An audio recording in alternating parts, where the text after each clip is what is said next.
And we're live. I think we're actually live. Oh, So fancy. Yay. Hello everyone. We are live and this is Tales of Swordfall. And who am I with tonight? You got Ammon here. In the Swordfall game, I play Ash. and spacing out here, this is Guy, and I play Nork Voltspur. Hi, this is Lucy, aka Taz Mockwell, Natalia Vashenko, and Nora.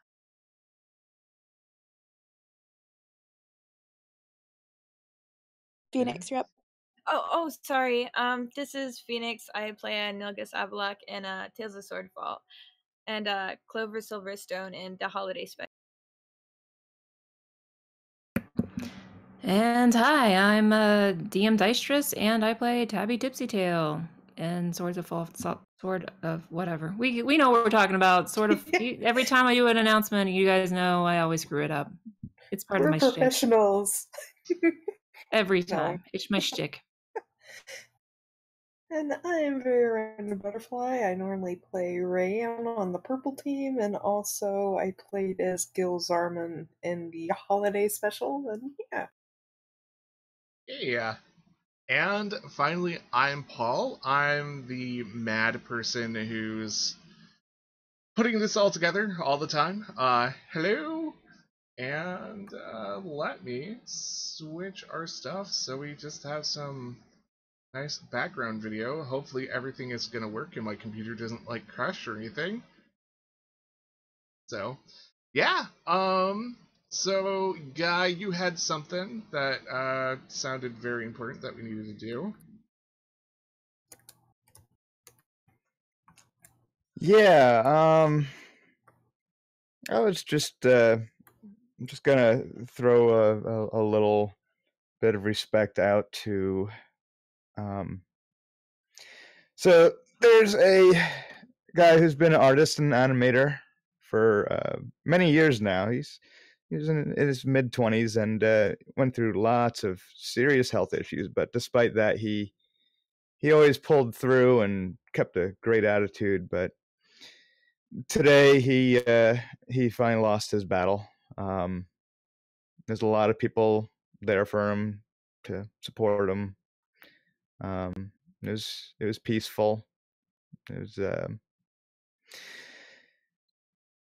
sad ending, but also it was just an absolutely amazing life this guy lived. So Angel X Mikey, the artist and animator, he did pass away today. So maybe we could just get a moment of silence for him.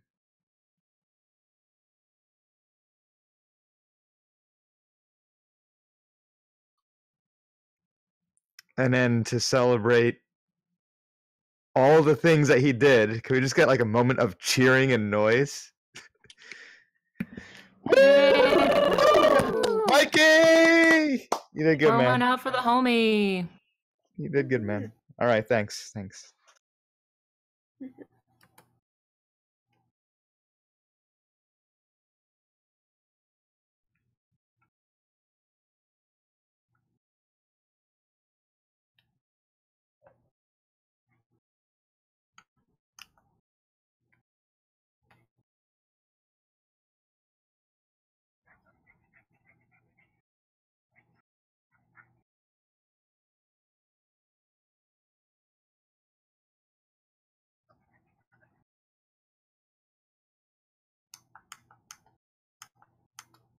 Woohoo! We can commit!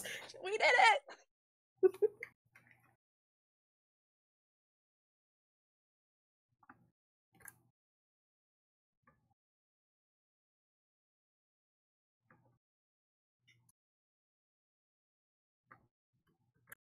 I have myself muted on the stream. Oh no. Whoops. Oh no. Yeah, everyone could hear me on Discord, but no one could hear me on the stream. I'm sorry. So, what I was saying to everyone who couldn't hear me, so we're here today because Tales of Swordfall has been a thing for about a year. The purple group has been for that whole year, the blue group only for 6 months about, and it's actually kind of a big accomplishment that somehow we've kept the D&D group together for more than a month. Hurrah! So Yeah. Woo. We can commit. So yeah, we're having this thing to basically answer your questions, answer questions that I'm probably going to ask. We had some people on Twitter ask us some questions, so it's going to be a variety of just us kind of chilling, answering questions, and hopefully answering your questions as well. We are trying to keep an eye on the what is that? YouTube chat. So feel free to, put up a question, and hopefully we can actually get to it. And oh gosh, 10 people are watching us so far. Woo! Oh yeah. Fantastic. Oh, I know I'm one. Woo! It's probably everybody here plus maybe one. There's a few people here. Yeah. Yeah. Thank you for joining us so far. In a little bit, we'll also have Robin joining us. She played Mantis for a brief while, but she's going to be returning, so that's pretty exciting. We have a lot of things in the future that we're going to do, and hopefully we can announce some things here. And yeah, let's get to first question. If there's no questions in chat at the moment, looks like people are celebrating, which is a good sign. So where are my questions? This is the GM doesn't have all his stuff up again. Yeah. I'll talk about things in the meantime. Yeah. Quick, everybody, get your character sheets up.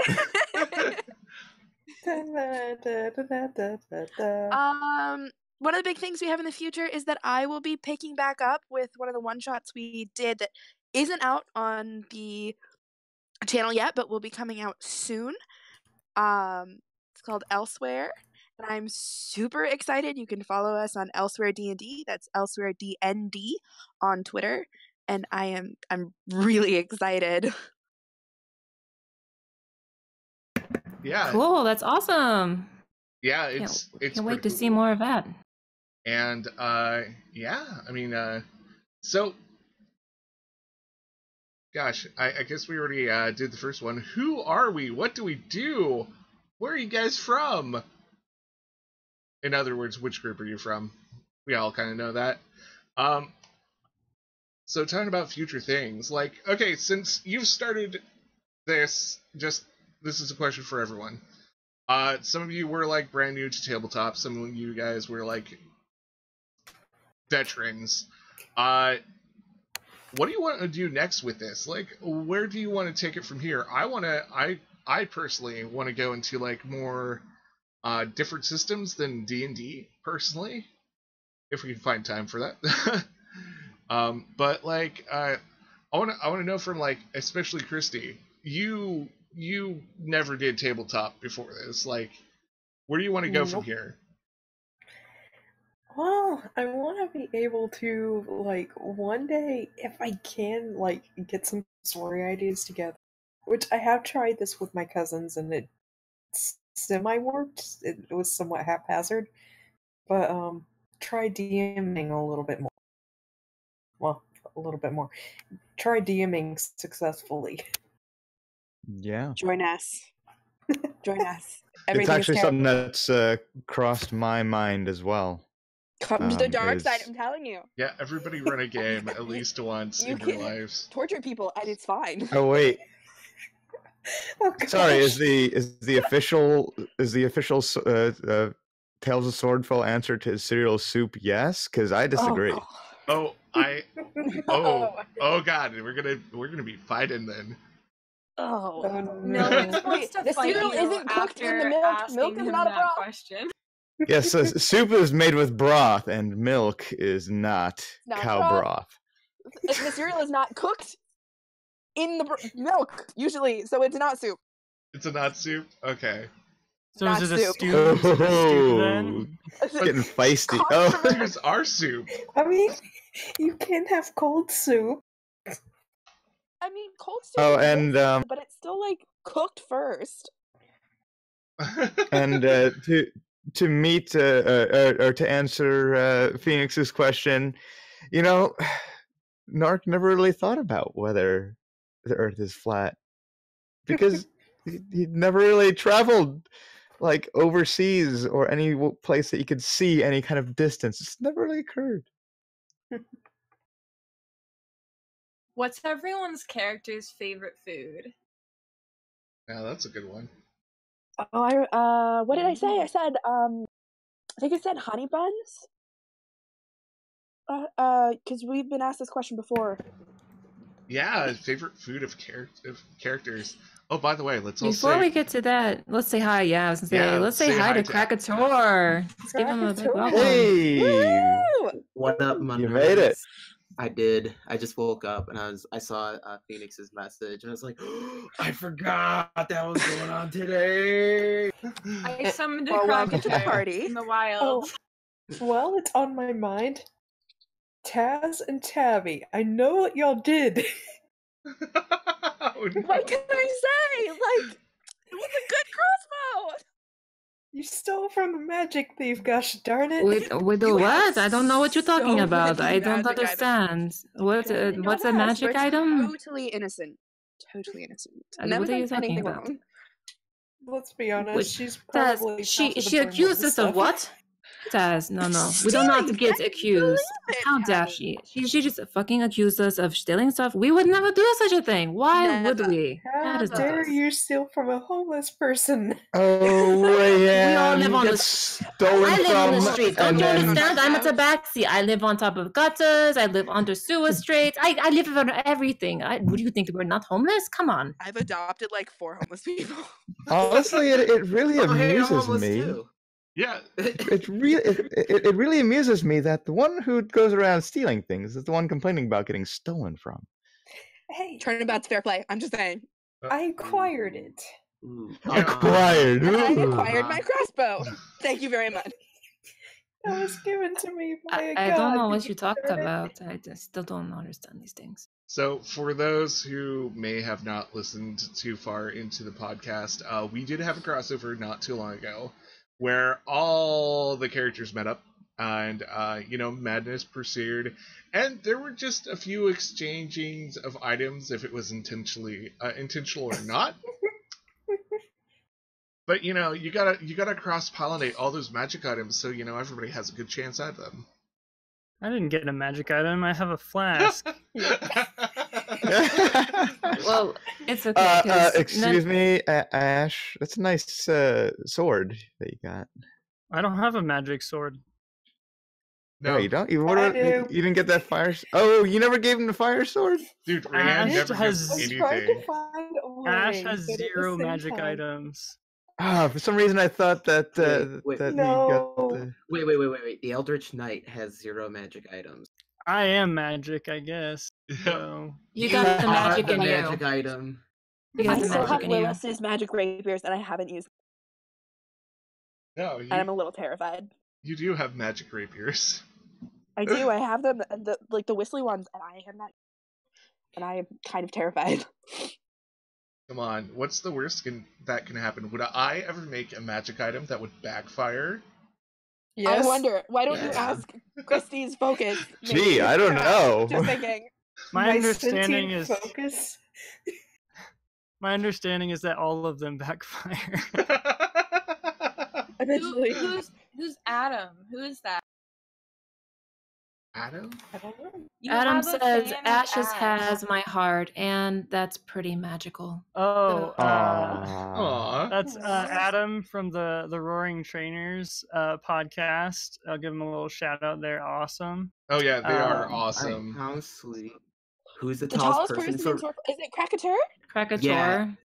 Like basically at almost pretty much 8 feet because he's a big boy. He a big genasi. He's the Here's another genasi. question: who's the shortest person in Swordfall? Noric. Noric. So who? Wait. Who is the most median of the sizes of Swordfall? That's the Ooh. real question. That's a good question. The most average sized. Okay, so if Crackature is 8 foot, how tall is the shortest person? Noric is just over 3 feet, I think. Oh my gosh. I He's a forgot about halfling. that. Mini is Yeah. about 6 foot, right? Who is Rand's approximately 5'4". Taz is 5'6". I'm Mine about to is say 5'7", 5'8". So probably Tabby. yeah. I think the both of you fall pretty median. Mm-hmm. And now I'm pulling up my character sheet to see. Who has the it. longest hair? Oh, who has the longest hair? It might be Taz. I don't know. I Probably always Taz. imagine Taz. Krakatur with like long flowing hair. I was gonna He say, just sticks have it up you in a man seen? bun. Yeah. Shout out! Have you seen Phoenix's beautiful artwork of Krakatur? That is a gorgeous. with that. Oh, gorgeous yeah. painting. Oh yeah. With that beautiful ponytail. How long is Crackatur's hair then? To his I've always butt. drawn it. Yeah, I've always drawn it like Yeah. pretty long. I've longer than always Taz's. imagined because of the whole air genasi thing, it changes like clouds or whatnot, but I could be wrong. No, you're How right. You're right different on that too. Yeah. Talking about art.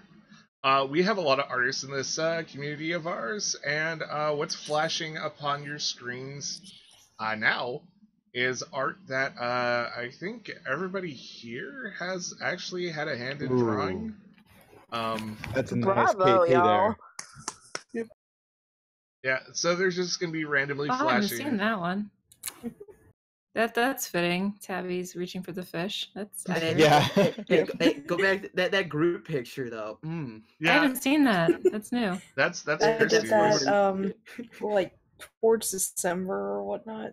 I Nice. tried getting it closer towards the anniversary, but I was like, this is gonna be late. Okay.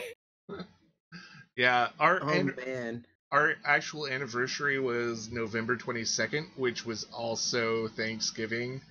We were going to try to do the live Q&A around then, but holidays. Oh yeah. Oh, hey, Yeah. Muller, what's up? The campaign crucible. Hey, yeah, we got True. quite a bit of people. Yeah. Hey, we got a Ray. Woo!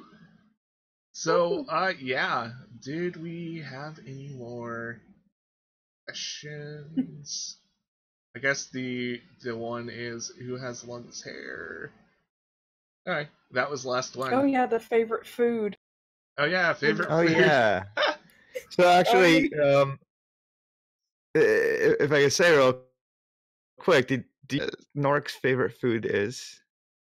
I know what it is. Do you? I Do you really? well, we've talked about it how many Making me times? nervous. You know Noric's most nostalgic food. Well, oh yeah, but his most favorite food is not his most nostalgic. That's right. Alright, is it time to reveal Noric's favorite food? Oh yeah, should Yes. we do a drum roll? You can if you want. It's wild berries. Yeah, Wild like berries. blackberries. Oh, nice. Oh yeah. Blackberries. Very nice. Oh, I'm personally a fan of elderberries myself. Elderberries, you know. We got a question in the chat. Ooh. Who had the most siblings? Krakatur was an only child, so Technically, Rayanne. How many siblings does Rayanne have? Undeterminate. Yeah. Wow. That's Okay. cheating. That doesn't count. Well, we know that Noric has an older sister, who's the sheriff of one of the towns. Nilgus has a sister too, though. Yeah. Taz has 2 siblings. She's an older sister and an older brother. Yeah.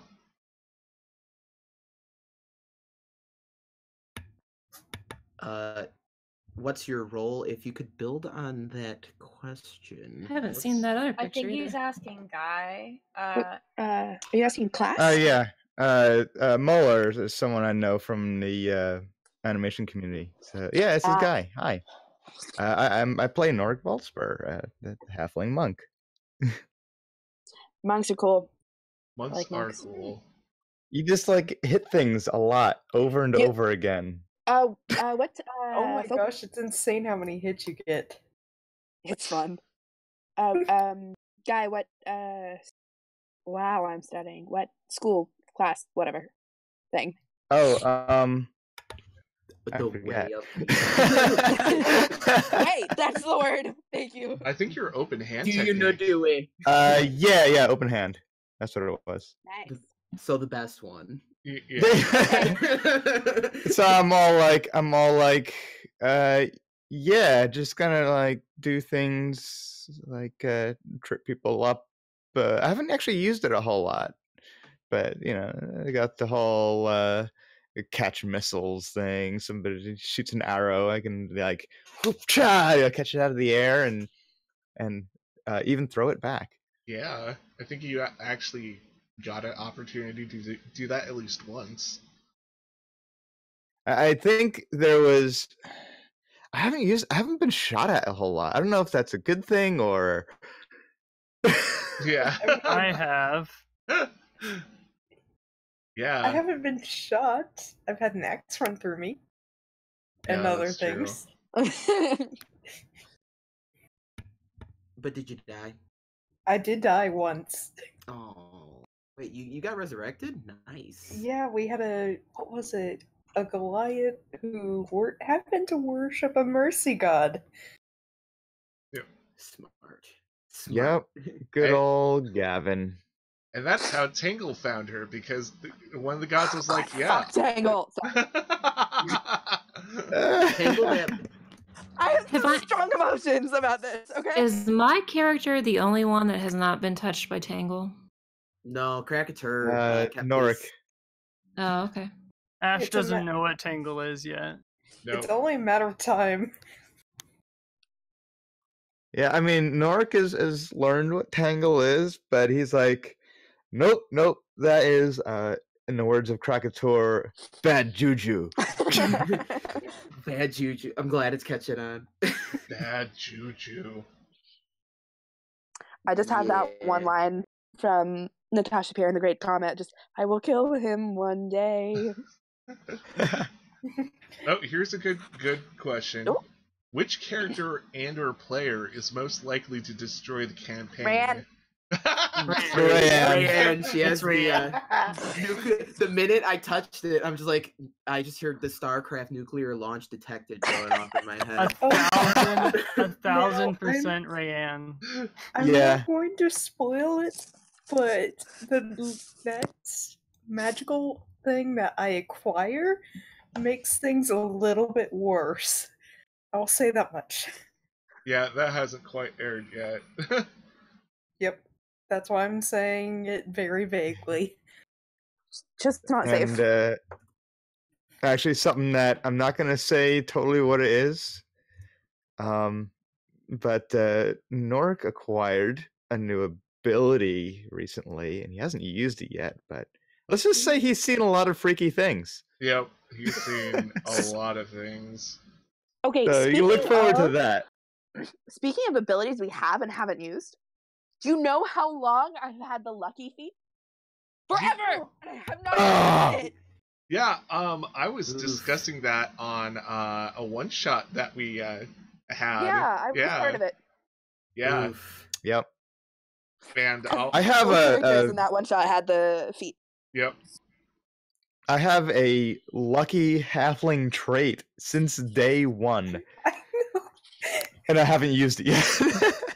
I mean, you have like a literal, like, well, essentially an inspiration thing that you could use in a way. Yeah, at all times. I haven't used my inspiration yet either. Me neither. I think I still have inspiration for Natalia. I've not used that either. If there's one thing, I know this is going to sound bad, but I kind of hope I get a low intelligence roll when I'm at that competition. just to see what will happen. You know, Oh yeah. I always say you can, if you want to intentionally fail the roll and just be like, nope, I just want to fail this. Be my guest. Do it. Sorry, guys. Yeah, actually, in response to what Ian was just saying, I have rolled ones, but I haven't rolled many ones. I just cursed myself for the next game. I'm You sure. did. Oh, yeah. You screwed.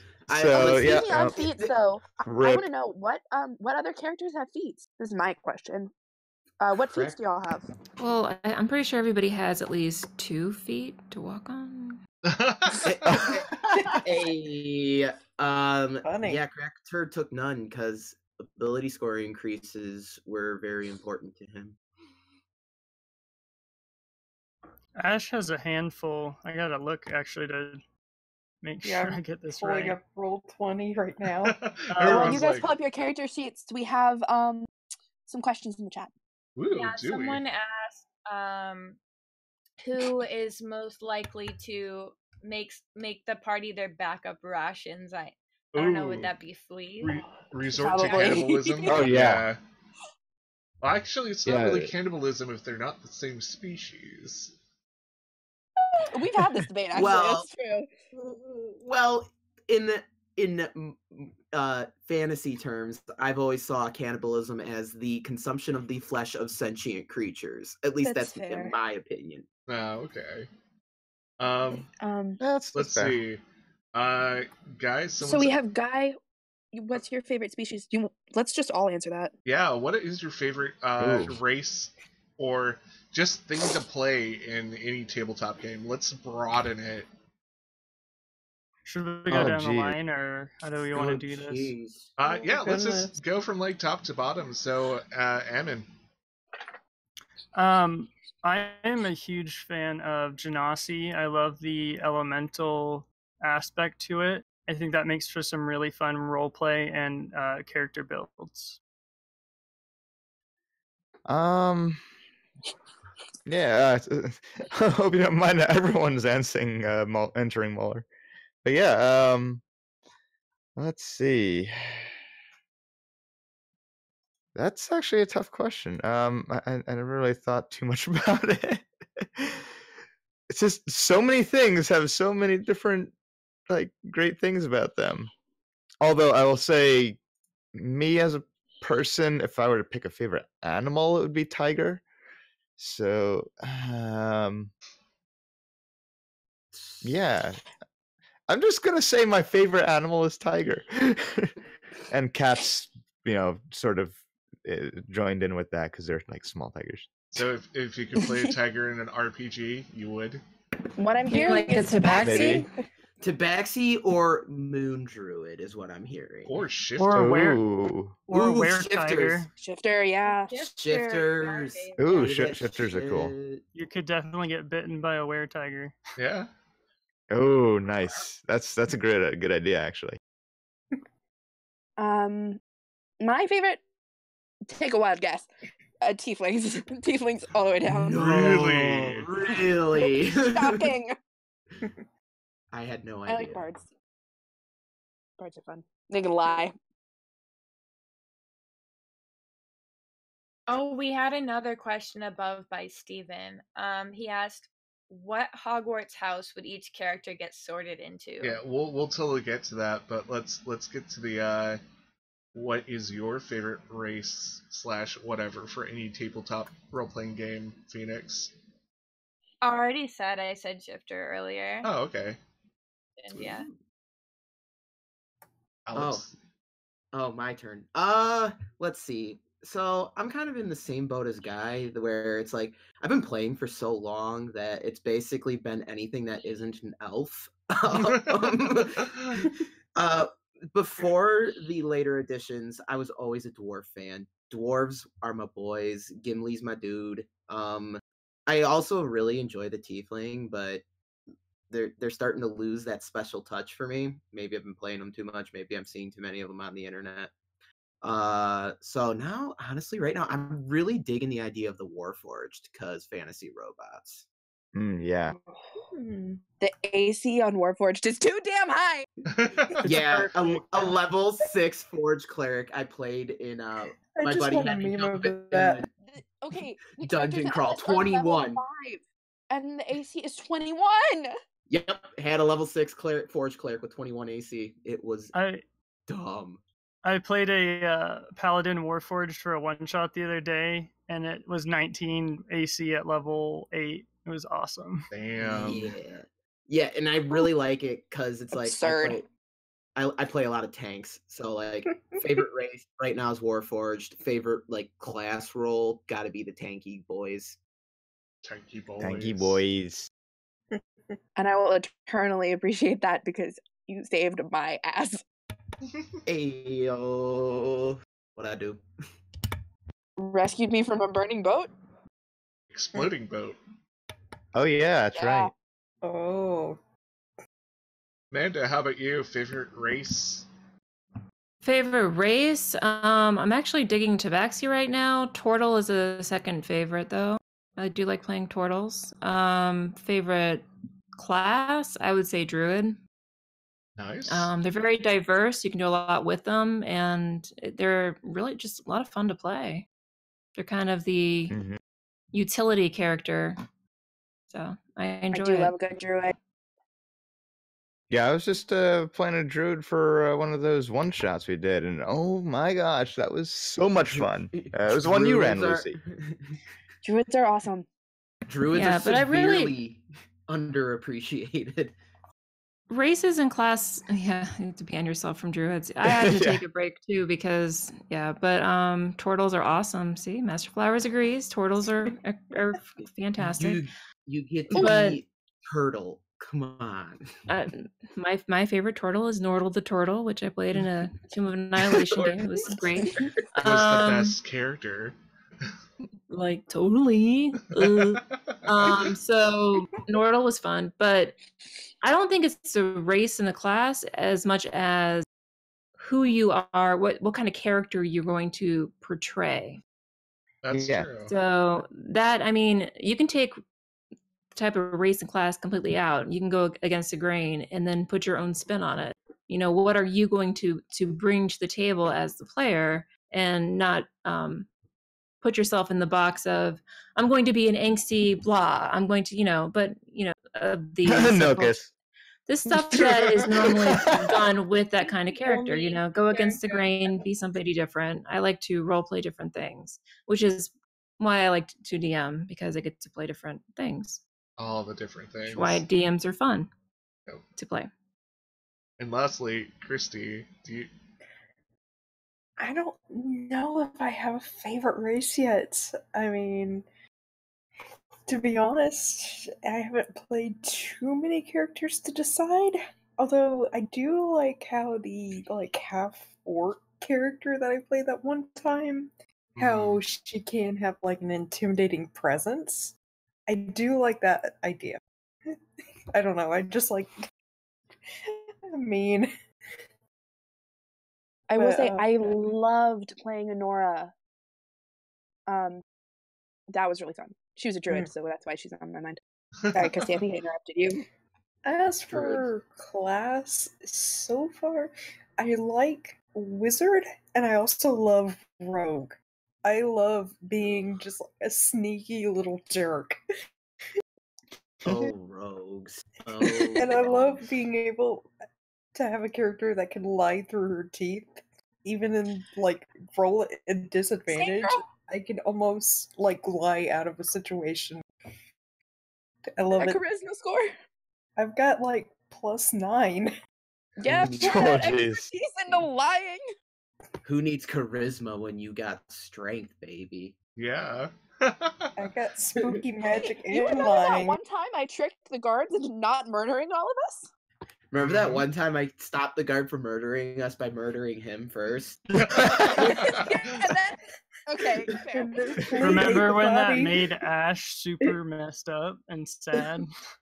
Yeah. Welcome to the family, Ash. We're all messed up. We're all messed up and sad. Ash is getting there. He's getting there. Yep. Hey, My bad. there's definitely some cool Ash stuff coming up. Gonna be out soon, right? I think about that yeah. every day.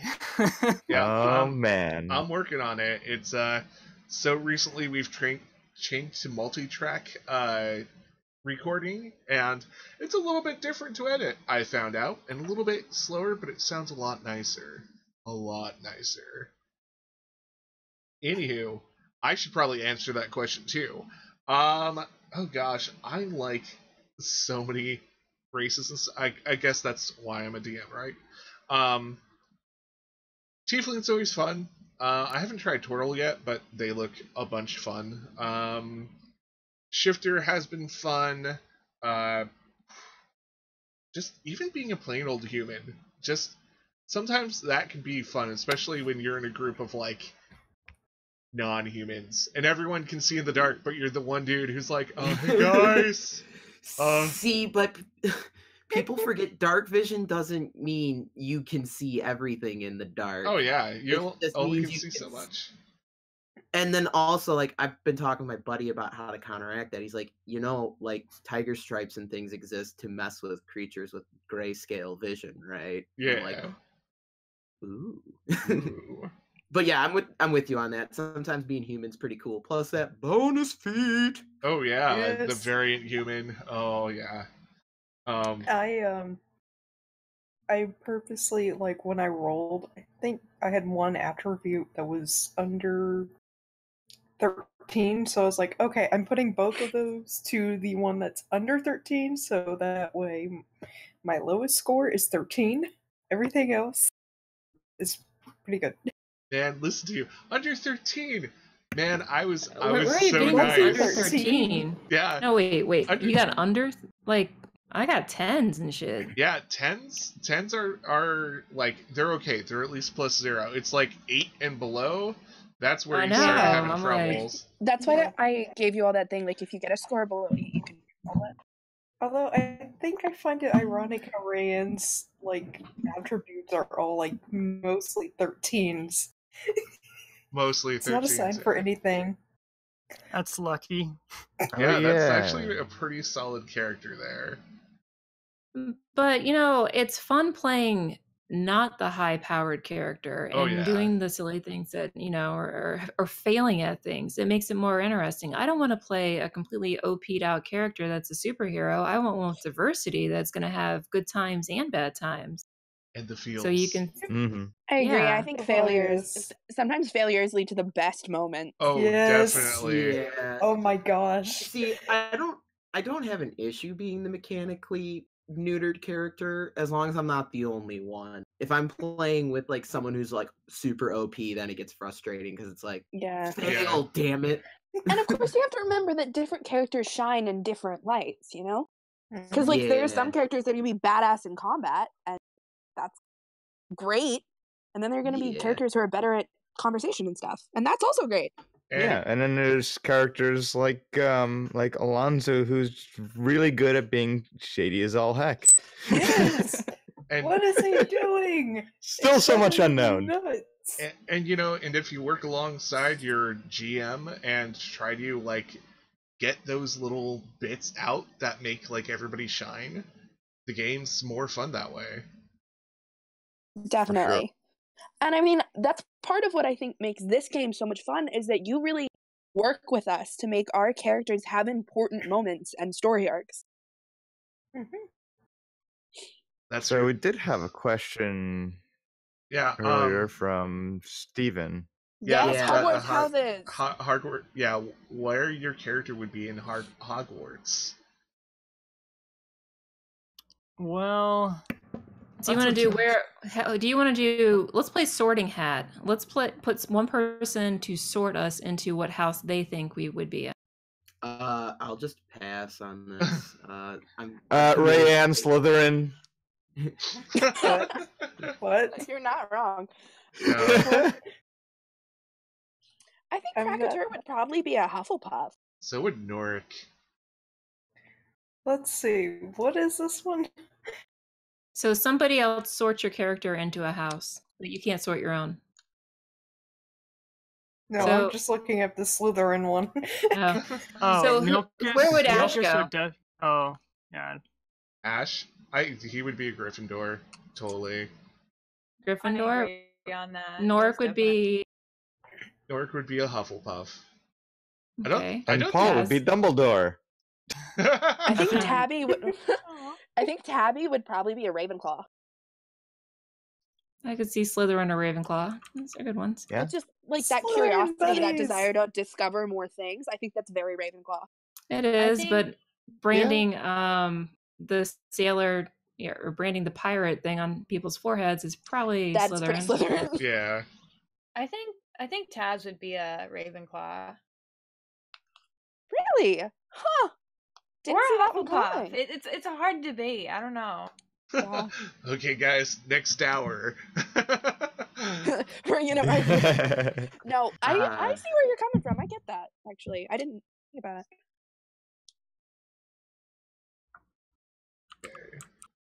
So we got that. Did anyone else question. not get sorted? Did we sort Ash, who I think is a Gryffindor? I was- We got, Yeah. we got Ash first. Yeah, I was gonna say I think Milkus would be Slytherin. I think Alonzo would be Snape. Huh. So No. that's the ultimate. Slytherin. You guys got it all wrong. All my NPCs are teachers, so where would Tingle be? Oh gosh. Voldemort. Yep. He's Voldemort. I like this. You Go guys are like, yeah, Tingle's the worst of the worst. I'm like, you Okay, haven't he gets seen. in your head and manipulates your dreams. Now, Yeah. it's fair to say that it's fair to say that there could be in the Swordfall. Sure, fair. I can speak. It would be fair to say that in the Swordfall universe that there could be other like nastier gods out there. I was gonna- deities of some Karnak, sort. anyone? I Oh my god. see Tingle so more as scared. like a. Carfax? We made that joke so many times. I see Tangle more as like a chaotic neutral than a chaotic evil. I'm going to kill him. Yeah. Very, So- very chaotic. Very, very As chaotic. troublemaker, but not like burning villages down. Well, I have a He definitely feeling doesn't lean towards good, if anything. no, yeah. Ryan would probably not want to go back to him, but I have a feeling if she's in a moment of weakness, she's gonna go back. Yeah. Yeah. This actually links back to why I didn't think Ravenclaw for the house thing. I was thinking either Hufflepuff or Slytherin, because like she is hell bent on destroying Tangle. I think that would be more Gryffindor then. Not really, because like it's not a matter of courage or anything. I was thinking Hufflepuff because she's just so desperately devoted to her family, which is why she's going after Tangle. Or it's Slytherin because she will stop at nothing to destroy him. I Oh. could definitely see that then. I definitely fair. don't know Blue Group as much as you guys do either. So. Oh, and I guess we should answer Cumulative's question. Sorry, Cumulative. Yeah, sorry. We keep getting distracted. Alex actually asked one above. Yeah. Q. Favorite Alex. monsters. That's fine. We can skip Yeah. that one. That's me asking that. Let's get to Q's question. Yeah. Do you or any of you have fantasy tabletop dice? Well, hell's yes. I mean, I have a set of One polyhedral pair. dice. I'll tweet a picture of my polyhedral dice, actually. I have a I whole love them. ton. I have too many to count. I have this whole Crown Royal bag, and then I just ordered some from Craig recently. So I need to stop. I actually need help with these fancy tabletop dice. I have one set, and that's the one Paul gave me. Yeah, that's nice. Oh. I think I have 8 sets. No, 9. I have one stone dice set. Oh, go ahead. That's it. Yeah, I have one stone set. I have 4 metal sets and 4 plastic sets. Fancy. Yeah. I have a truly absurd amount of Yeah. D6s, though. Yeah. When I As one Don't should. we all? when I married All Rachel, the other ones, we like, combined 96. our dice together, and yeah, I think we have more than 500 dice right now. It's like the Holy Magic cow. College of Dice.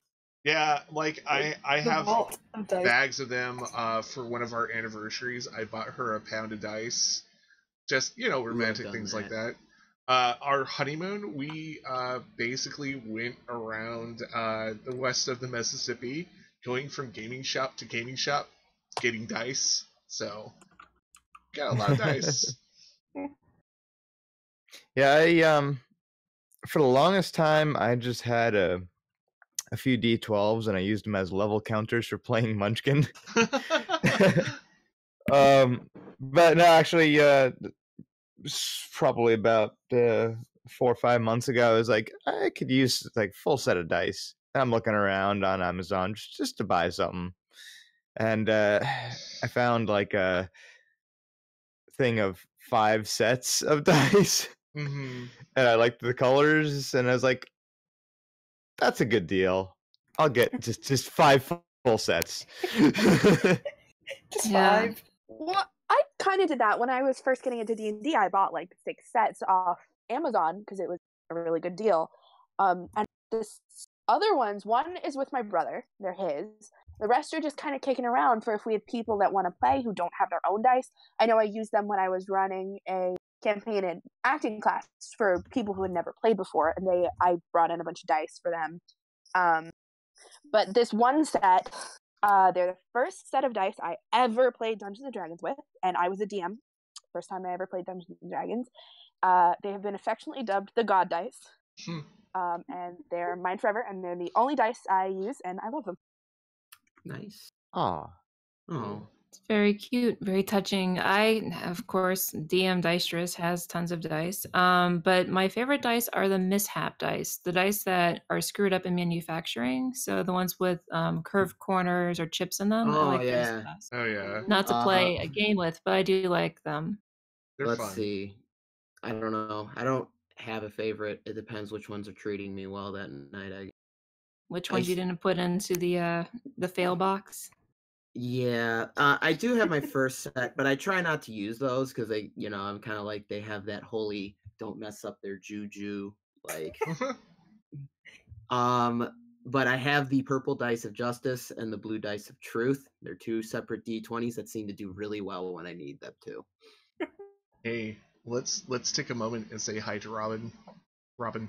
Hi, Rob. Hey. Hey! Hey. Gosh, hi. Nice to actually meet you. Hello. Welcome. What's We're up? talking about Hello. dice. Yeah. Hello, nerds. Woo, nerds. Ooh. Yeah, so we were talking about dice and if we have any fancy dice. Hey, guess what? What? This set of polyhedral dice, they're in the Elsewhere promo art. You should follow us on Twitter.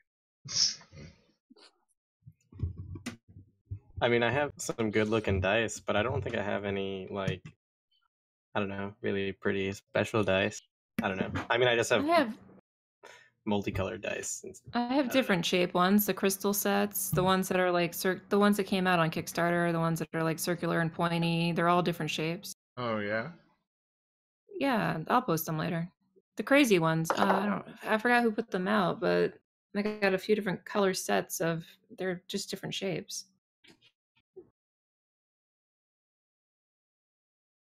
Okay, so where is the next question? I can't even match my socks most days. How to DM good? That's a long answer there. How to DM good? Listen to your I mean, players. I've got a short answer. Oh, okay, go for it. Robin! Just wing it. Just wing it. Yeah. I mean, that's my policy. Just like You build have the world called and then me just out, ma'am. hope for the best. Look, if And you you've guys been called out, and I do not appreciate it. if anyone DMs like me, they have all these great ideas in their head, and then like the day comes and they realize they haven't actually prepped anything and they just pretend like they did. Oh. It's all about how Stop coming for it's me.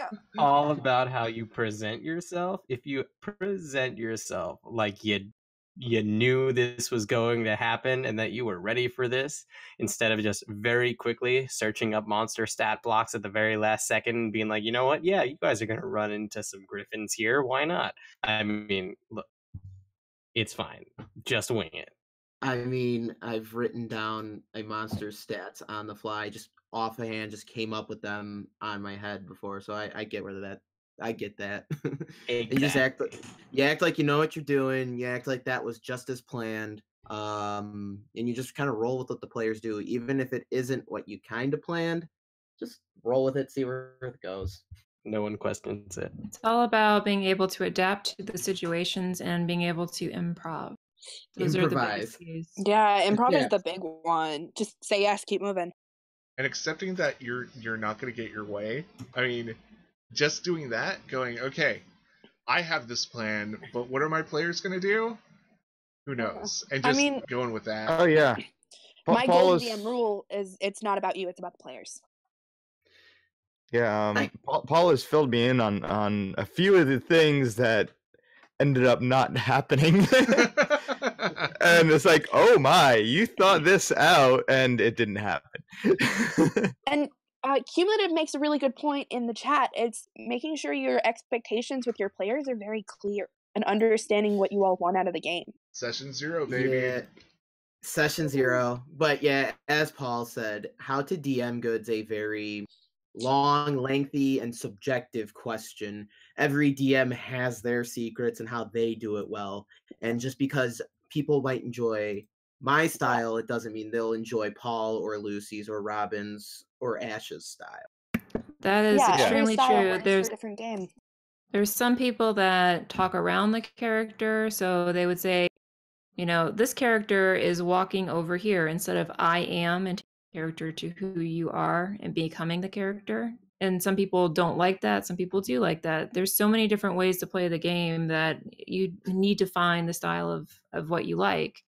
Yep. I've been asked in so many games recently, like, can you play? And I'll watch an episode of those people's games and I'm like, you know what? It's just not my play style. And I'll be nice about it. But truth is finding somebody with a similar play style is key to continuing wanting to play. Yeah, I mean everyone's game is going to be different, and like that's the thing. Every D&D game you ever play, one shot, full campaign, whatever, it doesn't really matter. It's always going to be different. I mean, like every DM's got their own little style, and we all pull from like DMs that we admire or played with or, you know, watch on the internet. Like this morning I spent like 7 hours making like 6 different calendar systems for the same world because I'm excessive. Everything I do as a DM is unnecessary, but for the same world, the campaign I'm running, all 4 sessions we've had, I can tell you I have absolutely prepped 0% of it, even though I told myself I would. I mean, nice. I love over prepping the irrelevant information and the actual campaigns. See, but let's go. But that information matters when you got the people who are like the lore junkies. I've played with like the history buff people, and all they want to do is ask you, "Well, why is it like this? Why is their economy based on farming?" And it's like, oh shit, I didn't think of it. I'm one of those players. Like every character I make has some sort of like great deep desire to literally just know everything about the secrets of the world. I mean, it's just who I am as a person. I can't help it. No, you're fine. I mean, I my enjoy character's flaws is she asks too many questions. One of those details that I'm always surprised when someone's able to give like look up the answer to it when a DM just is like, oh, let me look that up. It's this is like, what phase of the moon is it tonight? Oh man! You're like, oh, hold on, let me consult my chart. That is my last piece of advice: is you got to be ready for that unexpected thing. I remember once I had a troll encounter, and one of the players is like, "Hey, yeah, are trolls colorblind? And I'm like, wait, what? Why? And I'm like, yeah, you know what? Yeah, they are. You know what? Let's roll with that. And he's like, yeah, because I'm going to try and trick him that these worthless pieces of copper are actually gold because he can't see color. I'm like, you know what? That's brilliant. I'm just like, roll for deception with advantage. I'm like, that is, you just be ready to roll with that kind of thing where it's like, you know what? Expect the unexpected and say yes.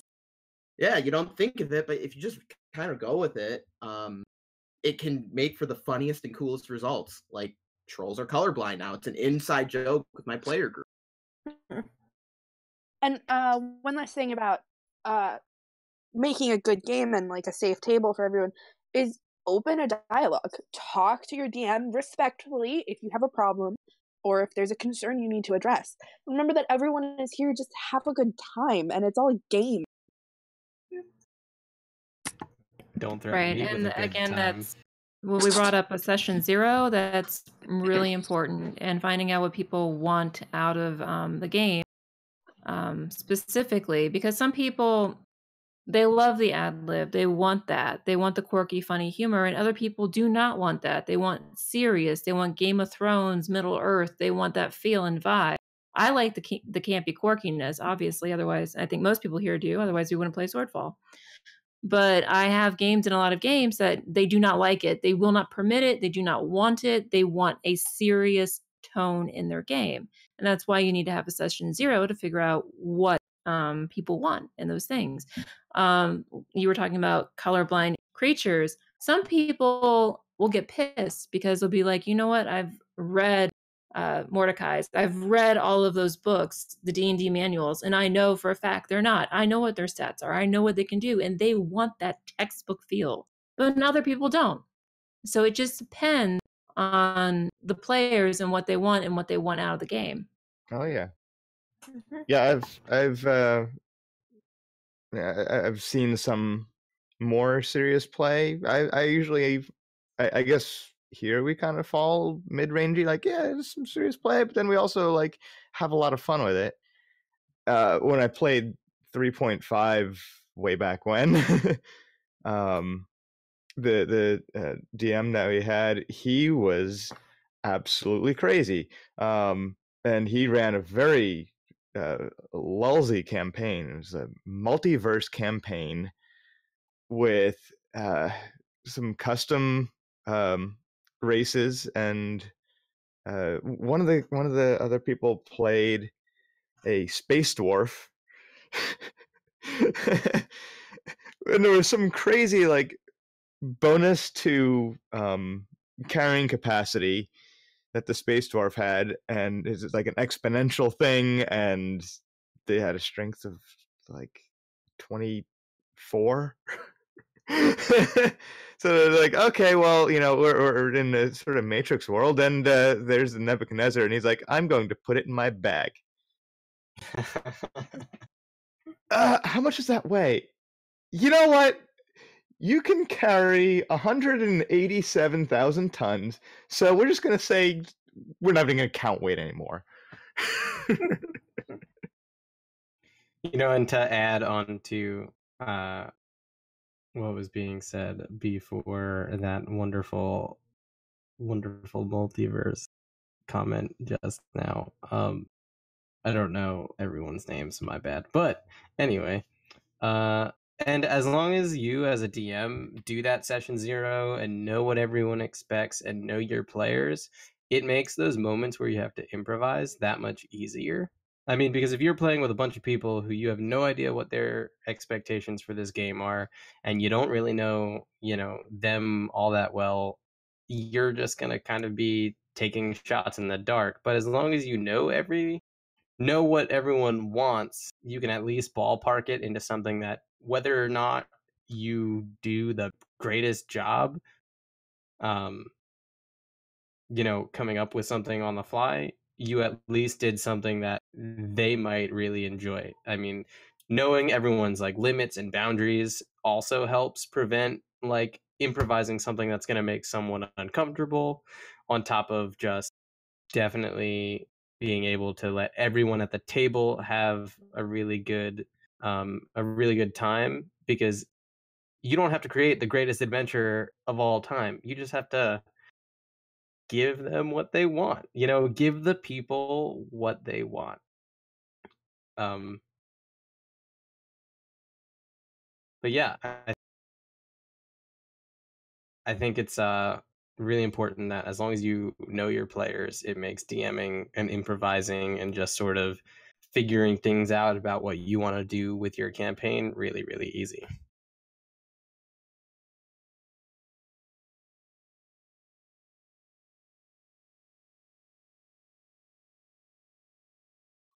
This is like some awesome advice, by the way.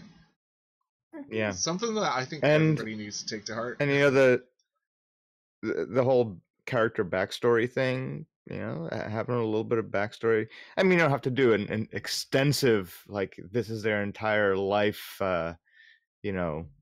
story, but just having some of the backstory in there really, I've seen Paul use it in incredible ways I never expected.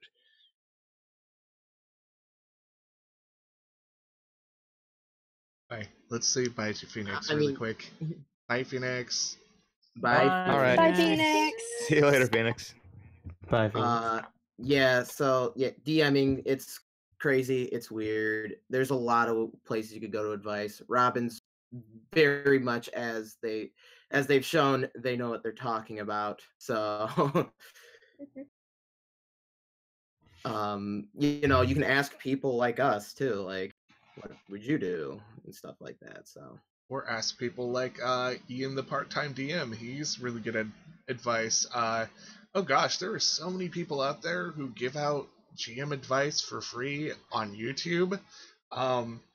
Lee with Gaming with Juice, he's one of them. Nerdarchy? Those guys are always making videos.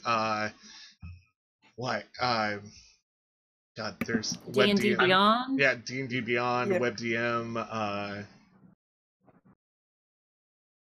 I mean, YouTube is your best resource for finding. Yeah, you can ask us as well, but YouTube is a great resource and a big area for you to search for different There's- styles and different ways of doing things. There's so many people out there who are just so willing to help because they love it so much, and so it's really great, actually. There's so many people who are just willing to give their experience and knowledge away for free to anyone who needs help. It's like we're in a community. I may mean, not be a big fish, but anyone can send me a tweet anytime. I just love to hear myself talk sometimes, guys. At And we Colin have Caulfield. Alex in the audience. Alex, welcome. that's So your me. question is favorite monster. Favorite monster. Wait a minute, that was me. My favorite monster is Krakator. That's what I like to hear. That's fair.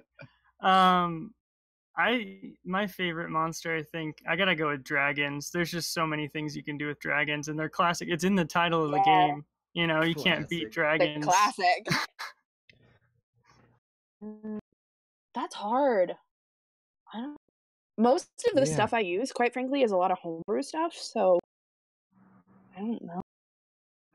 I almost got killed by an aboleth once. Aboleths That's are fun. Those are cool. nasty. They're so cool. Oh, Yeah. we learned the hard way. You shouldn't do detect magic on that. We turned in so unprepared. It was a mess.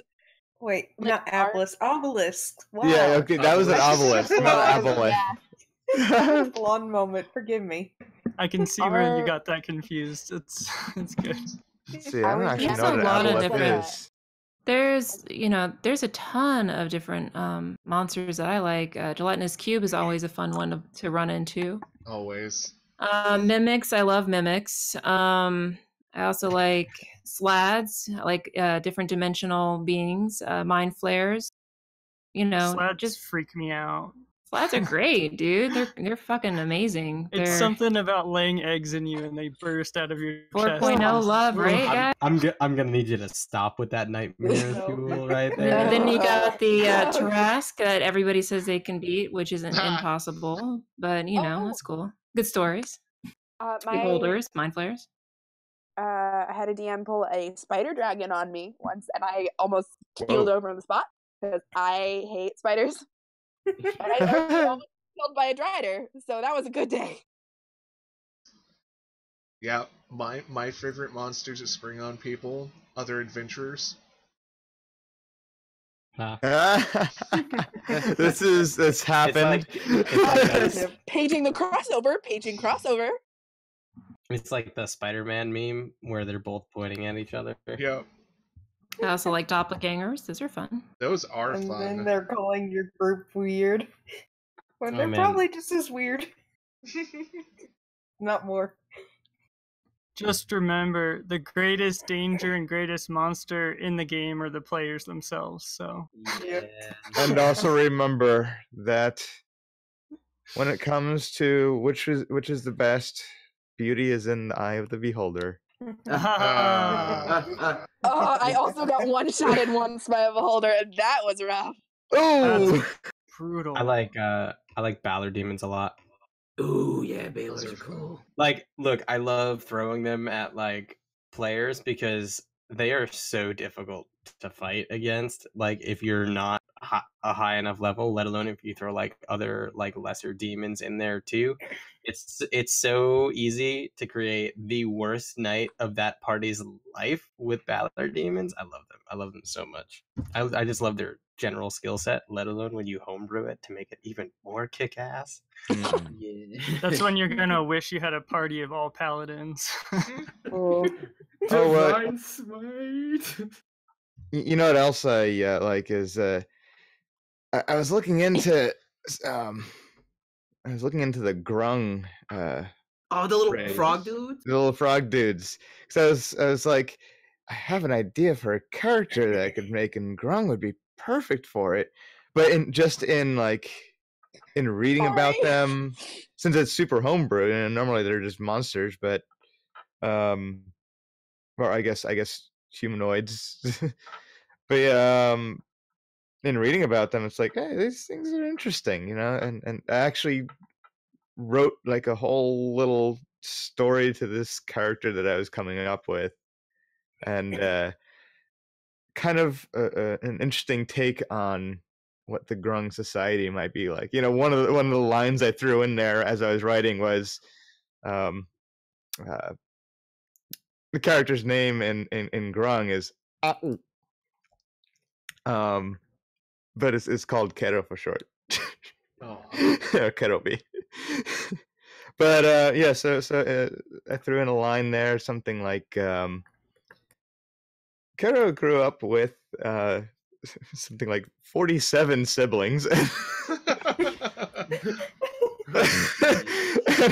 On the 1 year, at 1 year old, they have a celebration of maturity and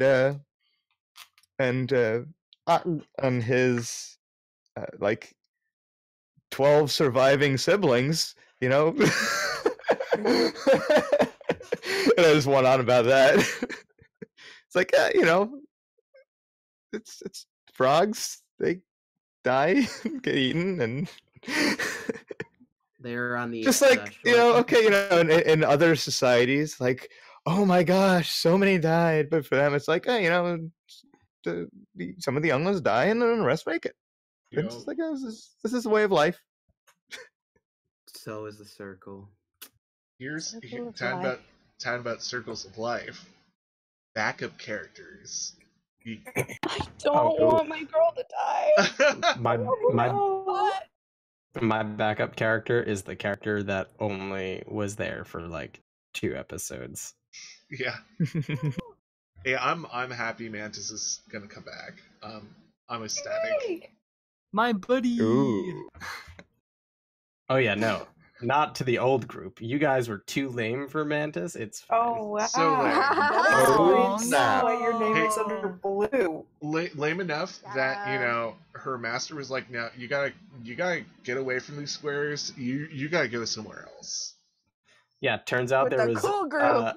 There was better things to do, so Mantis was just, you know, gonna peace out right there. Yep. A single tear rolls down Ash's cheek. You know, I think canonically, Mantis does miss Ash a little bit more than anything. But honestly, if Mantis were to die in just the first session back, I genuinely have no idea what my backup character would be. But I can tell you it would be a tiefling. Hell yeah! I know that much. Oh, go ahead, sir. Go ahead, guy. Mantis all just like, yo, peace out, you squares. Norik's just like, if that is what you must do, go your way. I could more or less see Nork going, wait, square? Question mark. Yeah. Go ahead, Amin. I was gonna say I actually do have a backup character prepared. How much should we say about something like that? Things might change in the future. This is all like okay. Hyperbolic and everything, or is it hyperbolic? Whatever. There's a word for it. Hypothetical. I'll say, yeah. So if Ash were to die in the next session, I have a Dragonborn Paladin prepped. Nice. I have. I haven't really flushed it out, but I have a pretty solid personality idea for a half orc, what should we call it, barbarian. And it wouldn't be like your typical like, I'm a barbarian. It's gonna be like a rotund, soft-spoken, emotional. Aww.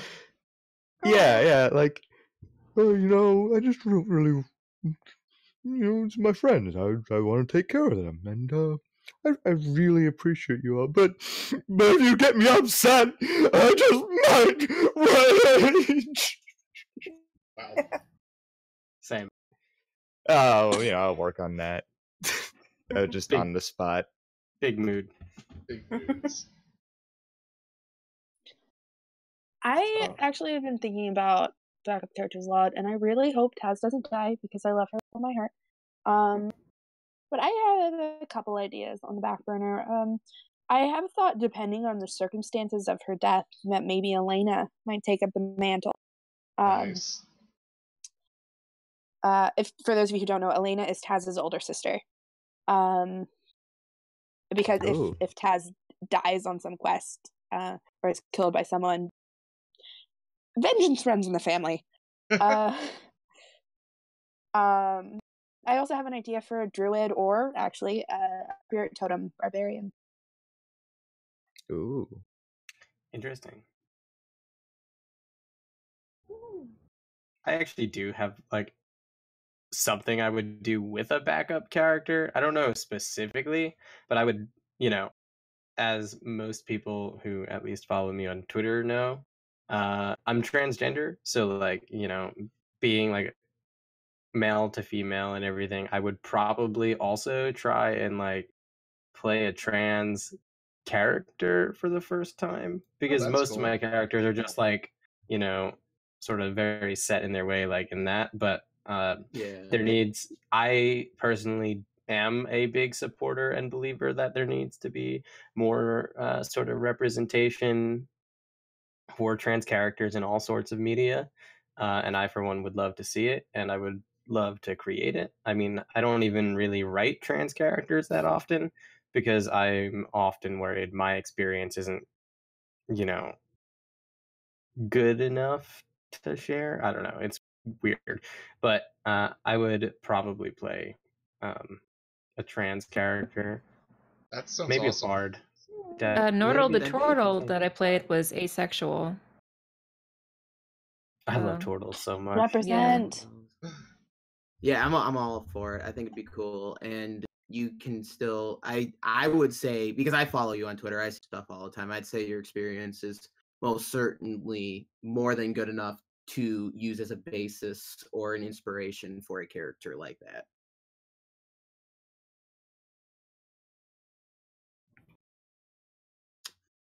I guess whose turn is it?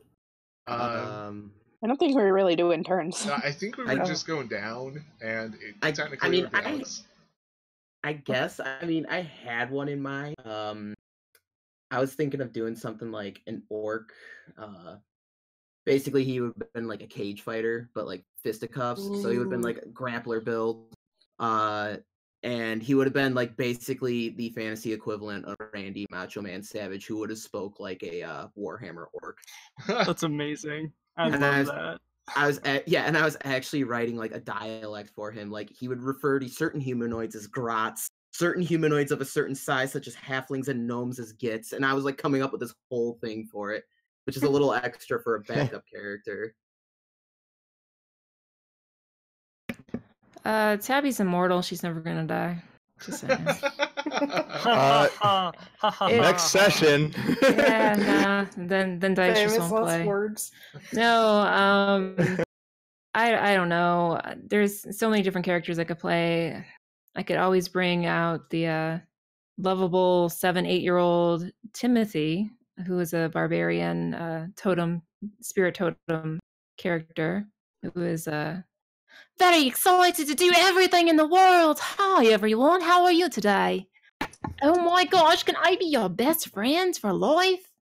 So. I am going to protect Taz and Tabby with my life. Yay! But Krakatoa, can't we hang out and be friends? Oh boy. You can be my new father. I've always wanted a father. Can you please? Okay. Now this is just bordering on sad. Because let's put it this way. Trying for little Timothy. If watching Krakatur be any sort of parental figure towards Fleet, he should not be a dad. No, That makes you the very best father of all. I want this now. I totally want this. No, Tabby's immortal. She's not dying. Tabby's my friend. Tabby. Taz and Tabby are a team. Yeah, we're not dying. We're just gonna come back. Immortal squad. We're like the Highlander. Except there can only be 2 instead of 1. Good luck with that. And Christy. We'll find people to resurrect us. It'll be fine. We'll keep each other alive. Watch each other's back. We have alternate timelines. I mean, I it'll would be tell about it. So there's alternate timelines, and it'll be fine. It's like a Marvel DC thing, you know. Yeah, dead in one and alive in the other. Yeah, no one ever. We never dies. Yeah. So Christy, if Rand ends up kicking the bucket, which is a matter of when. Yep. Considering consumed. My gosh. Someone put a question in the chat. If your character lived in the real world, what would their occupation be? Ooh. I like that question. Tangle would be an IT assistant. Ooh. Ryan would be like the lady, like, hey, I got a pocket watch. So a con artist. Yes. Taz would still be a performer, I think. I think she'd be an actor, writer, maybe a blogger. But I just imagined Tangle sitting in a little IT office with the door shut, and someone comes knocking, like, Tangle, you have a problem? And just a hand comes out, pale hand. It's like, yeah, I got it. Tangle is just basically Colin Rittman from Bandersnatch. My backup character too. I didn't get to say it. Oh, okay. Oh, sorry, yeah, go. Okay, so I had this idea, and I guess I'll run it through y'all guys. So when Rayan dies, because it's a matter of when at this point, it seems like, I was having a rough idea, because I really like playing the wizard in Elsewhere so far. Having, like, a wizard kid who's related to Rayan. Not like a sibling, but maybe like a nephew or great-nephew, depending on age and all that. But I had this idea of like a backstory, like, oh hey, maybe his mom was like taken out by a mob because of what she is. He was carried off by wizards, learned as a wizard, and just because of all that trauma that happened to him when he was younger, he just can't stand the noise of crowds. And he kind of huddles every time. But he's like a super strict, like, by the book, I need, all knowledge could be found in books kind of thing, super mature for his age. Why don't we do the Swords of Tailfall kids instead of having them be adults? You mean like, Swords of Everybody Tailfall. you mean like a Muppet Baby thing? No, not like a Muppet Baby thing, but like teenagers. Like on Justice League, the animation, the cartoon, Teen Titans. There you go. Who is the oldest? Yeah, who is the oldest? Might be Norik. I think it is Norik. Norik is, hold on, 53 years old. No, it's. I mean, I know Mantis is a dwarf. Yeah, and Tyrker's an elf, so they're yeah, that's right. up there. It's probably Tyrker. Oh, that's a good point. Yeah. If not Mantis, probably. Yeah, I know. I think Mantis is north of 120 years old. Oh, yeah. Yeah, I think Tyrker is a little bit older than that, just not by much. Dang. Oh, yeah. Yeah. Let me see. I swear I remember this character that I played so long ago. Of course, if they're asking who's the oldest member, as in like the oldest person playing, that might be me. No, it's not me. Never mind. It's not you. No, it's you. Hush you. It's me. I'm ancient. Oh, it's definitely not me. I'm significantly just a child deep down. Yeah. Yeah. We're not ageist here. No, we're not. Yeah, Mantis is 125 years old. So old. Who's the oldest when you convert their ages? Oh, you mean like if you were an elf, how old would you be? Like if instead of being 500, would you be 30? Yeah, like cat years, except races. Math. Like if you're, yeah. I think everybody, like, if we had to equivalent like race age and all that stuff, like everybody's in there, like, well, except for Norik. Norik would be the oldest thing, but everybody else is like in their 20s and 30s, basically. Norik, I think, would fall in that still, because his halfling can go up to like 200 years. That's right, and he's only like 50-something, right? He's 53. So he's technically, he's like in his he'd be a little 20s, baby. technically. I mean, you'd probably say like maybe 30s, early 30s. I mean, if that's like the first quarter of your life, you're like 25 to 30 in halfling age, right? Yeah. Oh. Yeah, why not? This is interesting. Yeah, that's a good question. It is one of those questions that you're just like, okay, so where would X-Race be in their life at this moment? And yeah, it kind of gets a little funny when it's like, you have one race that can live up to like 700 years and like another one that can live up to 30. So yeah. Oh yeah, like that Grung character I was talking about earlier. The lifespan is so short. Or you like can almost sad.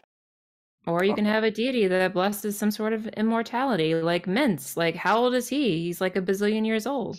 And then not to mention druids who, once they, hit like level 18, 20, their lifespan pretty much like at least it doubles, if not triples. Like it slows down their aging. So like even if they're like 700 years old, I mean, especially like an elven druid, for example. Like, yeah, I played one of those. Don't monks actually have something similar? Yeah, a level 20 monk Yeah. essentially stops aging. Ooh, Yeah. time to get to level 20. Yeah. I hope you get there, Norik. He'll either get there or die trying. It's still a long road for everyone because everyone's like either 6 or 7 right now. So Yeah. cross your Yeah. fingers. Maybe we'll make it. We Yeah, probably won't. I We think can half hope. of us will make it. only half of us. Yeah. If I Optimistic don't estimate, blow in up my the opinion. world, In the end, Rayanne will be the only survivor. Well, when and you're she'll the one be destroying the completely world. insane. Yeah. Like, hey, I guess Apple doesn't fall too far from the tree there. See this bag of ash? His name was Ooh. actually Ash once. And she's Ashes gonna to converse ashes, with dust it. to dust. She's gonna Okay, be Ash, like I'm just conversing saying, with it daily. Like, if Ash oh doesn't- hi Ash, how are you? if I'm Ash doesn't good. use that, like, while he's, like, killing something, I'm gonna be disappointed. I've got a couple good one-liners saved up, so Yeah, no, we just have to get into some kind of fight at some point. Yeah, it's Man. been a while. Mantis will fight Ash. It'll be fine. Yeah, next crossover. hey, wouldn't be my first PvP duel. Yeah. That's how we introduce Nilkus. And all of a sudden there's a fight. Guys, fine, do your thing. Just trying to kill each other. I'm sorry I failed an insight check. What? Honestly- Sniper? I was Honestly, like, I is this love person a when- slaver? Rolled a 1 on insight. They must be a slaver. Time to kill them. Yeah. Oh. Honestly, I love when the absolutely horrible rolls, when you get the sort of opposite information. Oh yeah.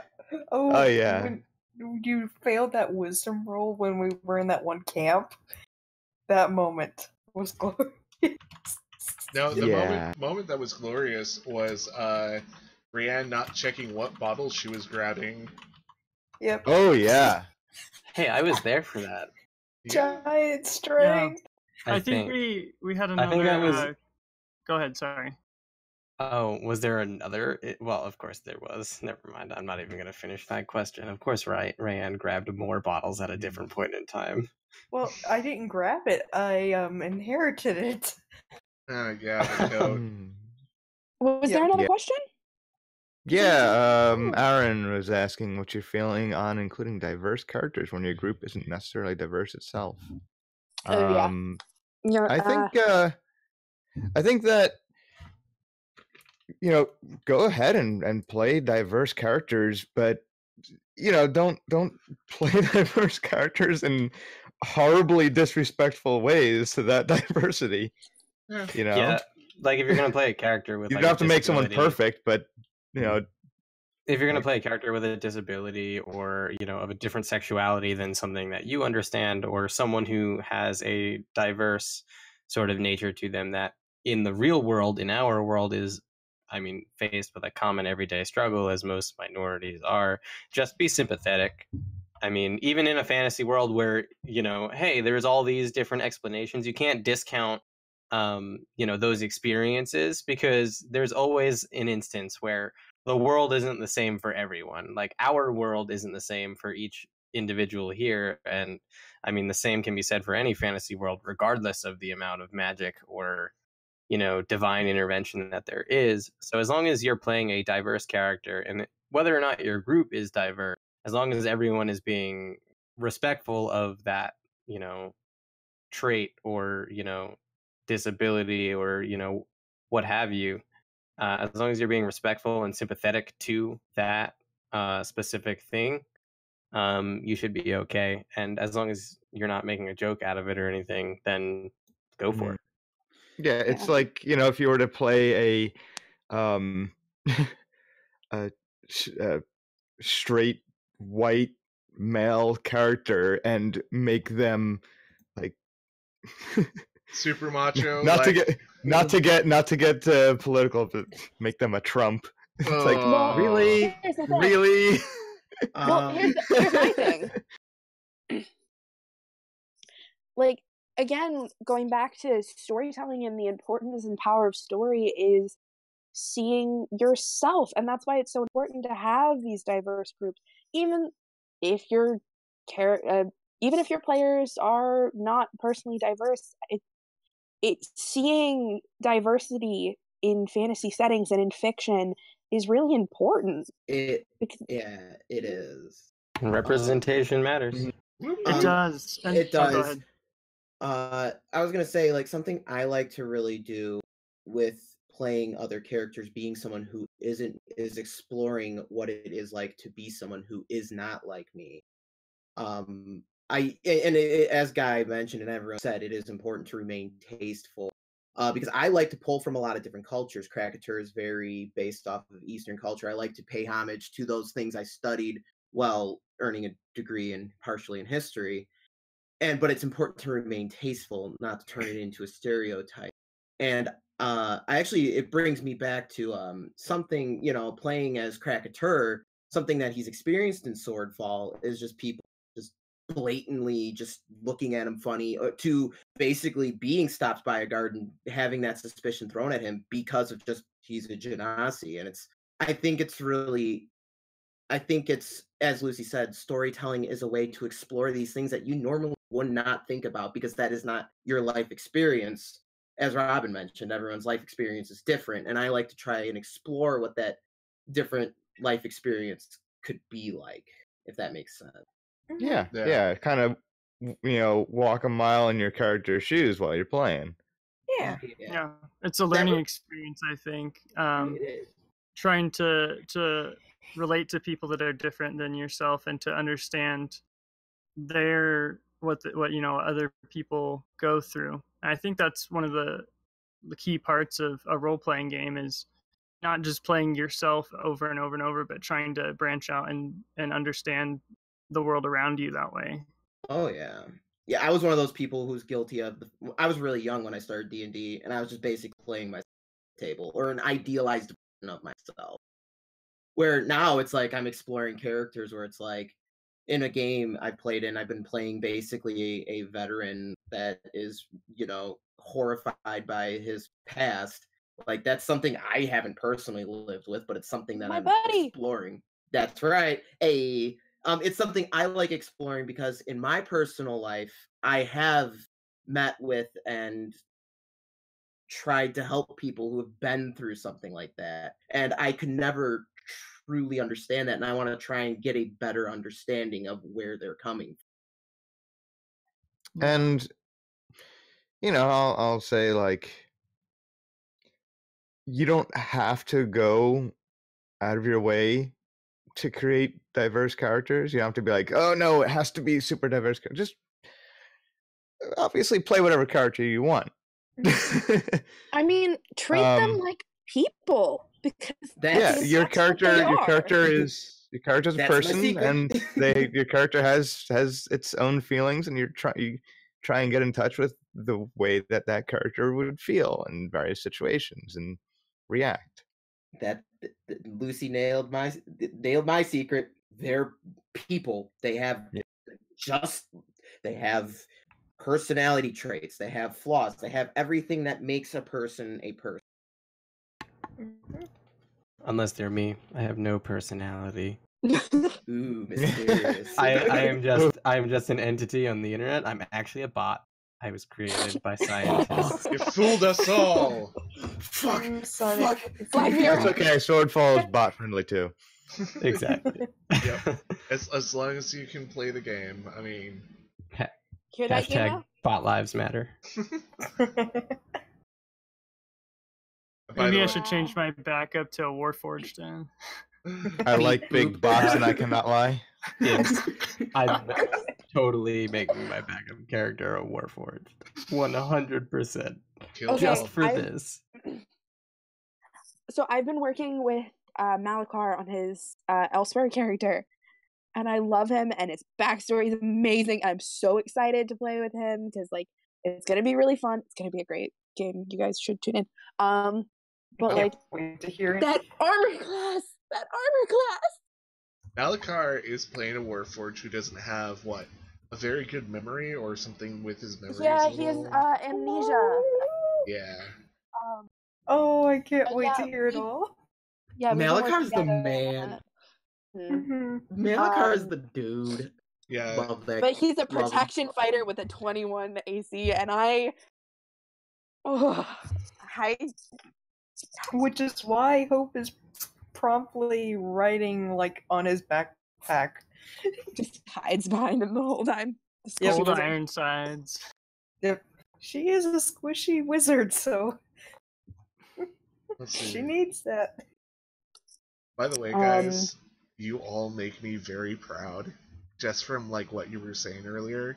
Awesome, awesome, awesome. Like there's nothing I need to add, except you guys make me proud whenever you speak. Hooray! Oh, thanks. Oh, thanks, Paul. Thanks, the Paul. feels. Nerd. All right. Damn straight. What is that? Is that the wind? My allergies are acting up. It's the cold, you guys. That's all. Yeah, it's just If the we're head throwing cold I nerd have. around here, that's a little bit of the pot calling the kettle black. We're all nerds here. Oh, I am a Nerd. huge nerd, but Goo it's goo all about the gaggle. comedic effect, Ash. Yeah. Ha ha ha ha. Cumulative asked if there are Fine, winged there's an art centaurs to it. running around the forest. Are there winged centaurs running around the forest? Are there winged centaurs in anyone's world? That would be a No. half Pegasus. In Azamayara. You know, I think someone asked, was it you, Alex? Who was asking who's everyone's favorite? No, wait, I think we answered that. The favorite monsters. Oh, Yeah. Yeah, we did. I'm just trying to think, did we cover everything? I think. Yeah, do we have any other questions? I mean, I have some questions just that I read up. Though we did answer one question that I got off of Twitter, but we kind of already did that. It's how do you foster positive LGBTQIA plus players and characters and etc. etc. And I'm like, oh, we got that. We just had that. So we love you guys. Y'all amazing. Y'all beautiful souls. Yeah, just like the characters are people, the people playing are people. yeah, we're playing a game, and if you can play, if you want to learn how to play, well, if you're disinterested, that's a little hard, but everyone can play a role playing game. That's my opinion. Everyone. I believe in an open, safe table where everyone has a place. Yep. Same. Hell yeah. Same. Yep. Yep. I've played with all. You cut out. R.I.P. From all walks. Oh. Never had any issues with Oh, anyone. okay. Because we all treat each other like human beings.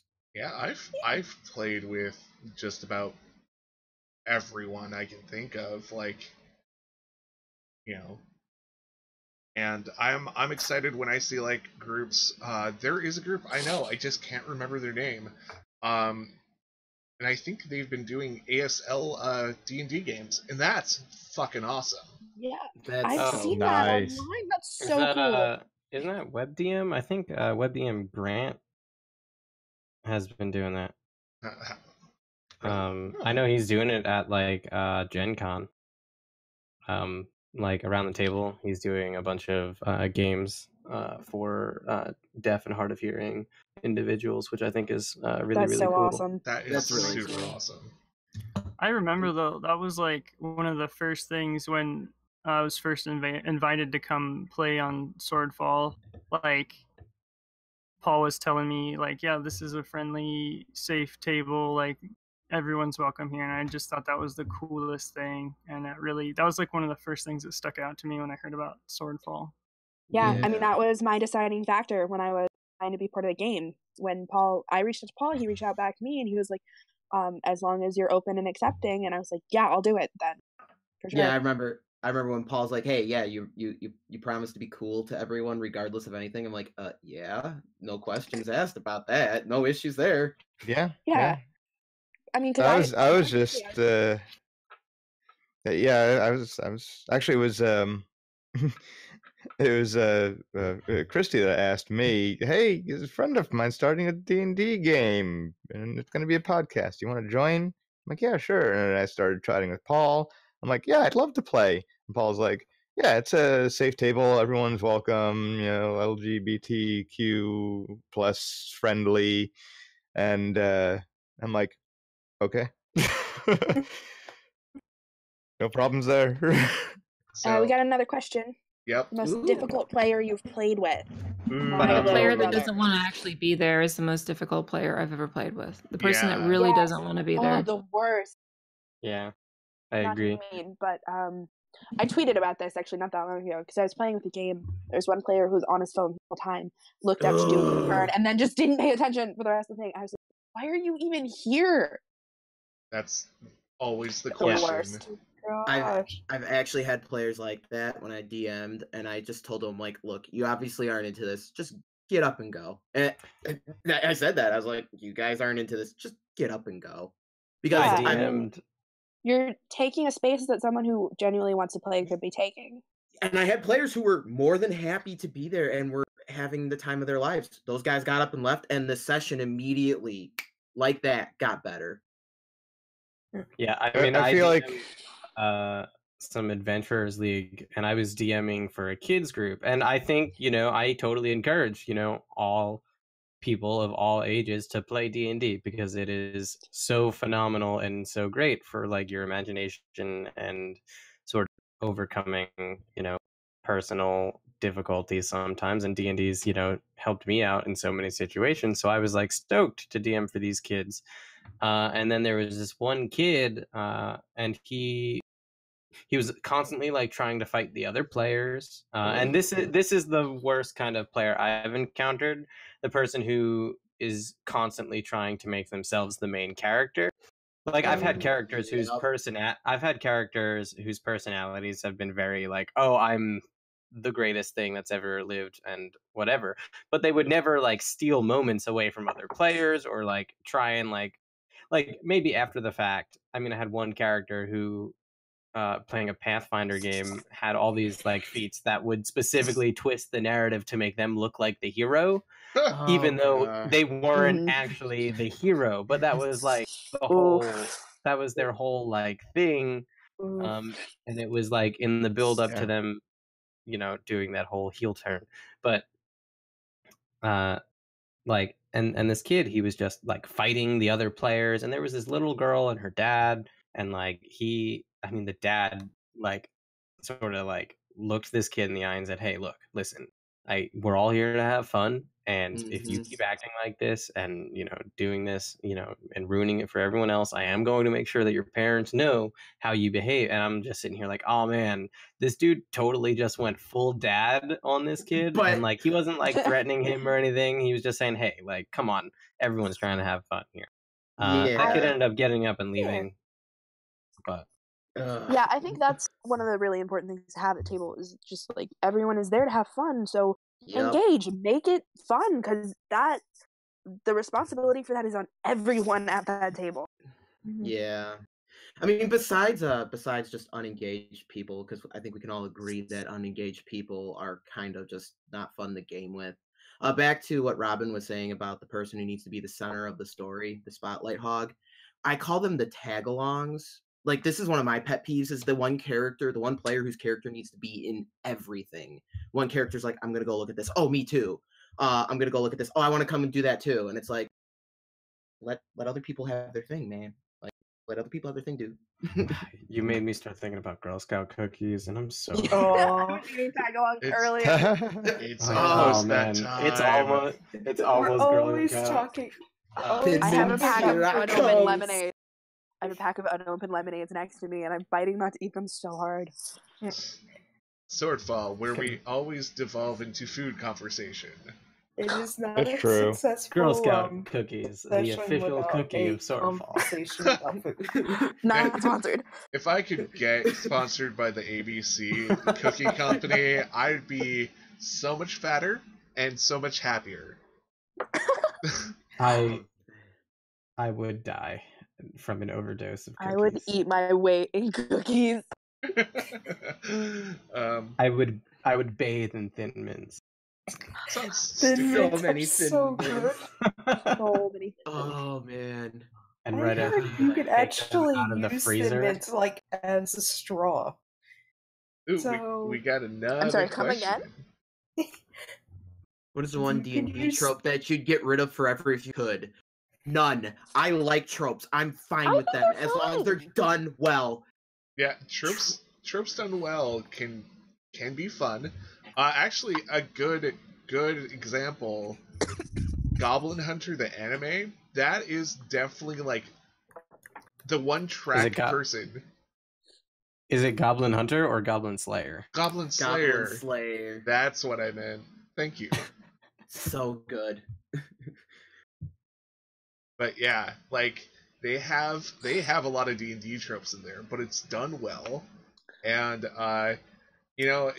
having that one character whose sole mind is on goblins, and when you ask him a question, it always goes back to goblins. It's like, but I could be killing goblins right now. that's not a goblin. What am I about to say? Sorry, go ahead. I was just gonna say, also the anime, the Slayers. Yeah. It's so many tropey things in that, but they do it so well. So what I'm about to say pertains to all media, I think. And oftentimes I'll get, so this is a hill I will die on, and sometimes I get irritated. I think tropes have their place. They exist for a reason, and there's nothing wrong with embracing them. And sometimes subverting them can be a ton of fun, and sometimes playing them as they are can be a ton of fun. I mean, exactly. I mean, Shrek exists for subverting tropes, but when they're done well, they're fun and they're actually really good storytelling. Yeah, like that epic hero quest, like it's been done a million times, but it exists and it is effective.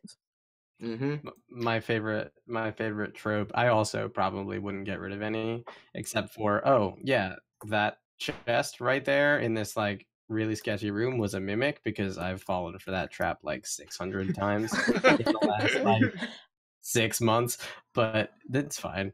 I've only almost died once. My favorite trope is the good old fashioned tavern meeting. Yeah. Everyone gets hammered and then starts just breaking shit. Everyone just gets into a fight. It's a whole bar brawl, and I mean, everyone has to abandon the town the next day. I mean, hey, you never really know someone until you hit them over the head with a bar stool. Best way to get to know a town is starting a good tavern brawl. Yeah. And man, Swordfall has had 3 or 4 now, so yeah, a few. Yeah.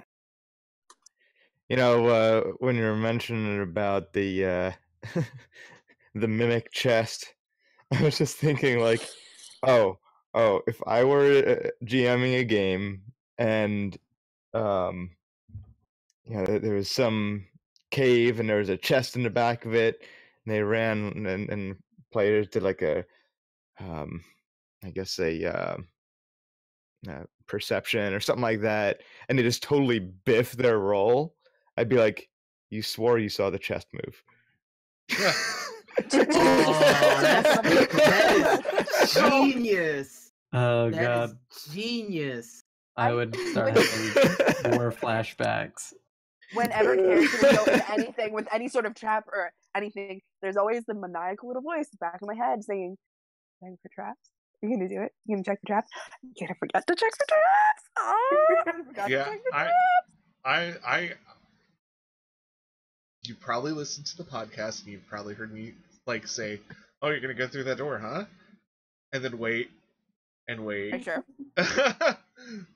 Or okie dokie, that's always a good one too. There's danger around. Okie Things that dokie. inspires terror. The patented Paul okie dokie. I didn't realize that until I started editing everything, and I'm like, oh god. Danger ahead. Oh man, when I edit my podcast, the things I repeat in certain situations over and over again and then have to delete because I'm like, how about we don't do this? I mean, hearing yourself back in your recording for any sort of podcast, especially D&D, when you're DMing and you're like, okay, I have a dead giveaway that I am going to screw my players over when I say this phrase. Yep. I think it's so fun though, listening to yourself do things, and hearing the verbal tics you have that you didn't even realize you had. I think it's really interesting. I think linguistics is really I think it's interesting hearing people's. Oh, it's so grating for me. I can't stand it. I bet it's also really fun to just hear people squirm and scramble.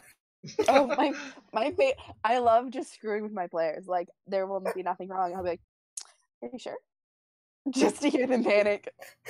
I mean, I like to roll dice for literally no reason, except I do it like, and then I just keep going. I just roll dice for like a solid 30 seconds. They're like, oh my god, what's going on? And then I say something about the weather, and they're like, oh my god. I love the.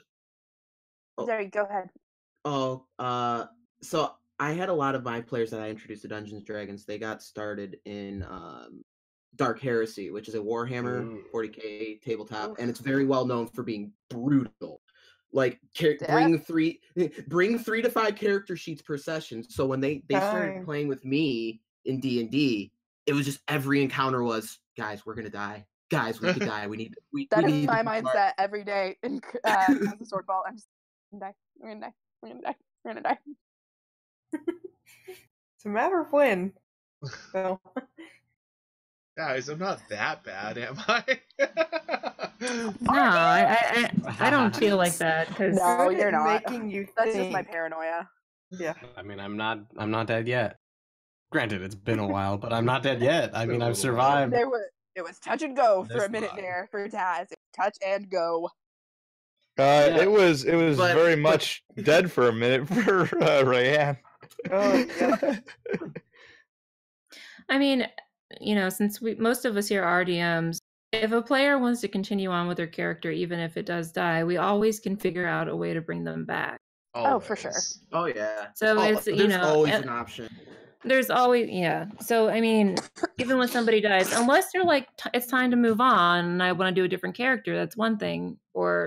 But if a loved character's it dies, then if you want to bring it back, there's ways to bring it back. Yeah. Yep. So I had a druid that was very near and dear to my heart that I was playing in a campaign. I think before I was playing in Swordfall, and then still a little bit after I took my hiatus. And her name is Akura, and she was a druid, and I love her. But she died. But when you have those situations, and I mean the party failed the resurrection that they tried to do, so it was very final. But I think when characters die, it's very sad when it's this isn't the character I was ready to give up on because they still have a story to tell. I mean, I'm writing stories about her now and throwing her in a different world, and it's nope, I'm just gonna do this here because I have ideas and I really love this story about this character so much. I think the coolest thing is how the characters that you're making in all these worlds, like Swordfall, if you like that character enough and you don't feel like their story is complete, you can do so many things because of how just first of all how great Paul is and giving your characters the opportunity to sort of just really go on these really fun adventures. And I think Swordfall is great, and I think Paul does a great job. Oh, thank you. And it I really liked Mantis, and I only played her in 2 sessions, but there was a lot of unresolved stuff that I was really looking forward to getting down to, because I mean Mantis and her business with her patrons, and she's a warlock, and there's a lot yet to be discovered there, and it's going to make for just a really fun story. And I'd been wanting to play a warlock for so very long, and Swordfall gave me that opportunity. And not to get like off track, but back when we were talking about being invited to Swordfall and everything, and making sure that like, hey, this is a safe space, right? Me being transgender, it was like so very, very important to me before I decided to come anywhere near like being on a D&D podcast, that the group that I was going to be playing with was going to be like accepting and okay and like supportive of that, because that is my identity, and that is like that is a deal breaker in everything in my life. Like, hey, if you can't deal with this, like, you can go fuck yourself, to be completely straightforward with how I feel about it. And so when I talked to Paul and, I met everyone, it was really great. And Swordfall has given us the chance to play some really fun, awesome characters and in a really supportive, safe space. And I think that's pretty dope. I remember when we were having the conversation about Mantis's patron, and you're like, Oh, yeah. Is it okay if this is the thing? And I'm like, your headcanon is what it is, and that's always how I kind of like play it. It's, if you like, this is a fantasy game, and we shouldn't really be restricted by somebody else's like ideal. That's why I like homebrew so much, especially very open homebrew worlds. And Yeah, I was about to say, like, the fantastic thing about Swordfall, and part of what gives us so much freedom, is your willingness, to be flexible and work with us, and also the fact that we're in this fascinating setting with so much possibility for us, because it's so homebrewed and because you've put so much work into it. There's so many opportunities to do really awesome things with our characters and stuff. Yeah, and it's like, it's really cool because like, even though you've put a lot of work into this world, there are a lot of people that put in so much work building a world, they might get a little guarded with it when it comes to people putting their own stuff into it. But when I came to you and said, hey Paul, I got this really cool demon lord, I've used him in my games, he's my favorite demon lord I've ever made, I've homebrewed him, here's Karnax, here's everything you need to know about him, you were just like, yeah, let's do it. Sounds good to me. You put him Oh, so in? you're the Karnax You creator. did this! Oh shit, guys, I gotta go. Oh, Grab the damn. pitchforks, grab the torches. What have you Oh. done? That was me. Oops. Poor Nice. Ryan was chased by cannibals because of you. Actually, Paul's idea was the cannibals. The cannibals weren't Arnex. That was Paul's fault. Love you, Paul. hey, having an excuse for cannibals and body horror in a game is always a good excuse, Robin brought the goblins. Just all the goddamn goblins. I will say that I meant- exorcism scene in Ezra's bookshop was so much fun to record.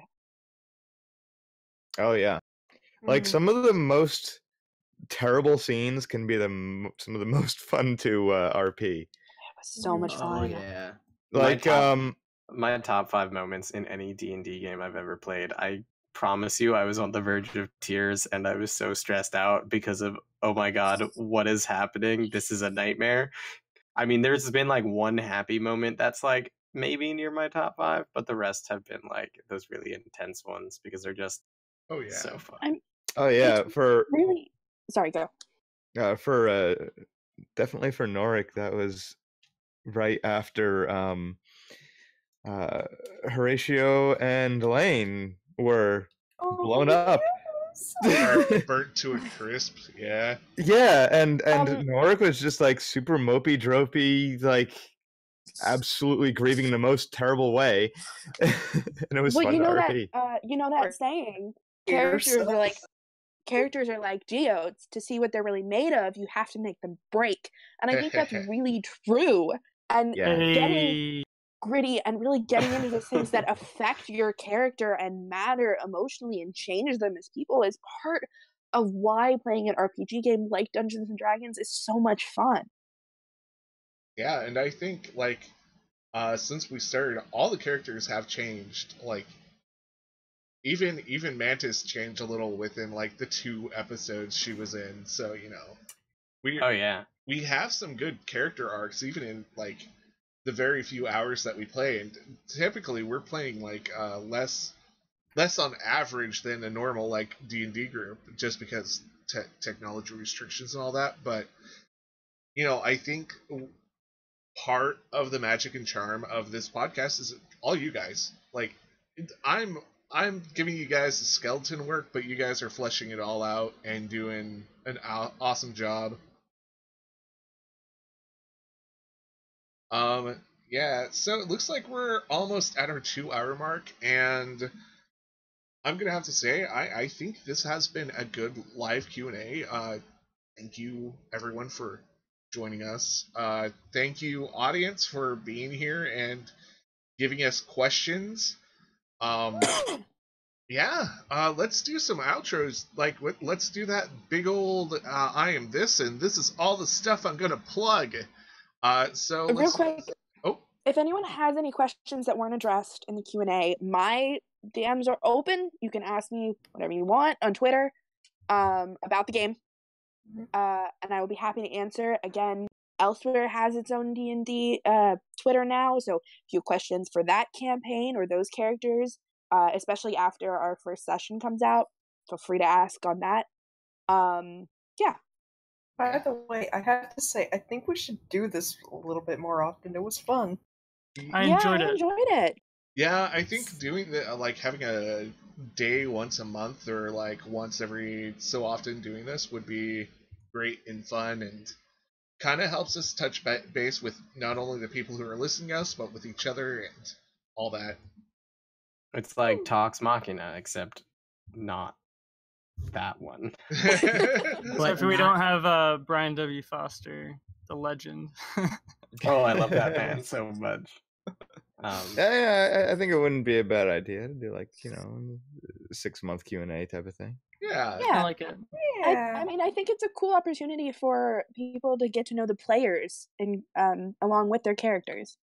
And I think it helps us get to know each other a little bit better too. Definitely. Yeah. Because we don't all get to interact, all the time. And when we're playing D&D, we're pretty much, we're in Especially if this we're in different teams, too. Yeah, because Blue and Purple, I mean, we react on the Discord a lot, but that's not the same as like talking to each other, you know? Yeah. I know, and we all have different playstyles, too. Like, both the Blue and Purple, it feels like, I don't know. You guys are definitely different groups. Every group is different. But both groups have one common denominator. Mantis. Yay! Mantis will Actually, be two if you count Tangle. Cheers for the common denominator. Mantis and Tangle. That almost sounds like a tongue twister. Anyways. Or a buddy cop movie. I'd watch that buddy cop movie. Yes. I will I can't wait for a buddy cop session to come out. Oh gosh. Okay, so yeah, let's say our goodbyes. Let's just start from the top on our Discord list and work our way down. And well, I'll be the very last because I'll probably spew lots more. So, yeah, Ammon, take us. Let's start going. All right, my name is Ammon, and I was here talking about my Fire Genasi boy Ash tonight. You can find me on Twitter at D&D Geologist. Come hang out and talk D&D. And this is Guy. I'm normally playing Norik Valspur. I played Paris Corwin in Lucy's one shot as well. Yeah, this is a lot of fun. You guys can find me on Twitter at Guy Who Can't Sing, all one word smushed together, or YouTube, That Guy Who Can't Sing. And it's been fun. Have a good night. I'm Lucy. You can find me personally on at Bloober Draws on Twitter and Instagram, and you can find my game, which is part of Swordfall, though in a different universe, at Elsewhere D&D on Twitter. I play Taz Mockwell in the blue group. I played Natalia Vishenko in the red group, and Anora on our yet to be released one shot.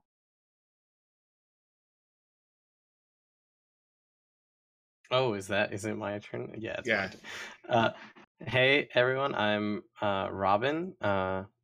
I play Mantis Bladesong, formerly of the Purple Group, now of the Blue Group. Can't wait for everyone to see that occur and listen to that. And you can find me, and I have a lot of stuff that I do. I do have a podcast of my own, the Call Me Caulfield podcast. I tweet about it all the time. It's actually in my pinned tweet on Twitter that you can find at Call Me Caulfield. That is CALLMECAULFIELD.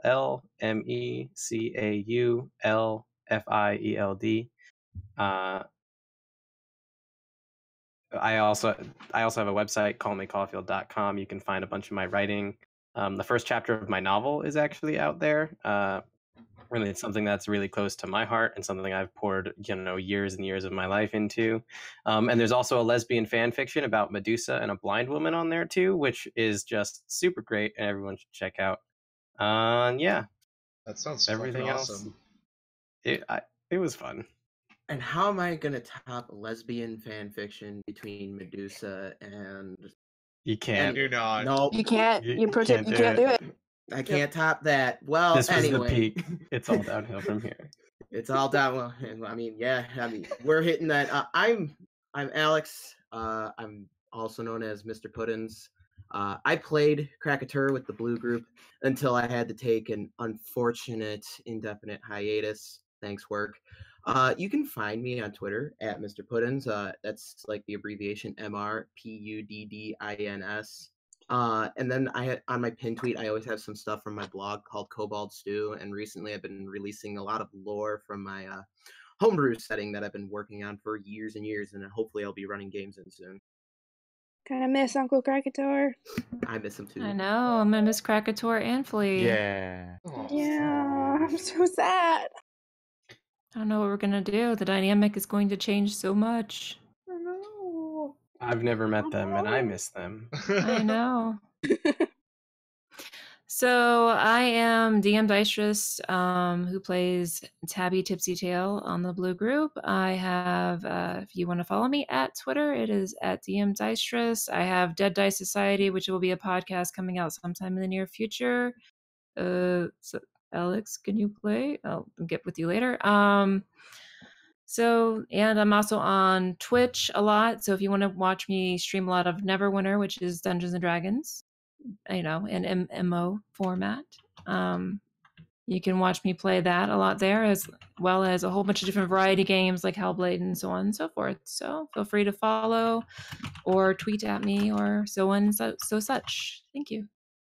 And let's give it up for Paul, the best DM ever, right? Hype. I mean, he's okay. Yeah. He's all right. Oh, wait, we forgot Rianne. I'm sorry. It's okay. You're at the bottom of it. I didn't. Yeah. I didn't forget about you, Anne. All right. Thank you. And I am very random. I play Rayan in the Purple Group. I also play Gil Zarman in the Holiday Special / Possible Red Group. Oh, totally Still- red group. Okay, and then I play Hope Mithril in the Elsewhere campaign. I'm so looking forward to doing more of that.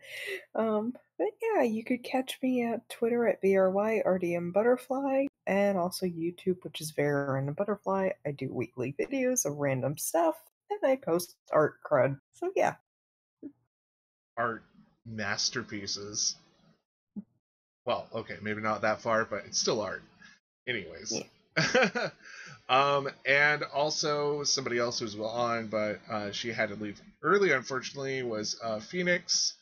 You can find her at I know this. She says it all the time. Cerulean Eflin. Still? Yeah. And I never knew how to pronounce that, and now I do, and I'm still gonna get it wrong. yeah. We're still definitely don't know how going to- pronounce it. If we're doing this in podcasts, we will edit it and make sure we get it 100% right because she deserves it. Oh, she definitely Phoenix is Absolutely agree. hardworking, awesome. I have to say I love her, but yeah, hopefully everybody else does too. Amazing art. Yeah, she does a lot of art, and she puts her. She's like behind our Facebook group, and she just puts herself heads over heels into this. So awesome job, Phoenix. I'm sorry you couldn't make it till the end. You're awesome. Anyways, I'm Paul. I am the person who runs some of the games now, and also I play. Do they call my character Amzi or Ambi? I can't remember. Ambrosio, the Yep, good man. Ambrosio. And yeah, hottest tiefling ever. Fight me. Rainbow tieflings. Yep, rainbow tieflings for the win. And hopefully Elsewhere will appear within the next 2 weeks of this being live streamed. So fingers crossed. And I cannot wait for you guys to hear it. yeah, it was fun to play. It's being fun to listen to. So because I edit and I can actually listen to these. Wahaha. So if you want to follow me on social media, I'm at Paul_Garish, probably the least original name here. And I tweet mostly about puppies and nerdy stuff. But if you wanted to follow Tales of Swordfall, at SwordfallDND on Twitter, Facebook.com/SwordfallDND, on YouTube. You're already here, but Swordfall/Tales of... Swordfall/ no. YouTube/Tales of Swordfall. And on Anchor, anchor.fm/SwordfallDND. If you liked what you heard, we do have a coffee account. Also on Anchor, you can support us by doing monthly payments of less than $1 a month. Everything actually helps.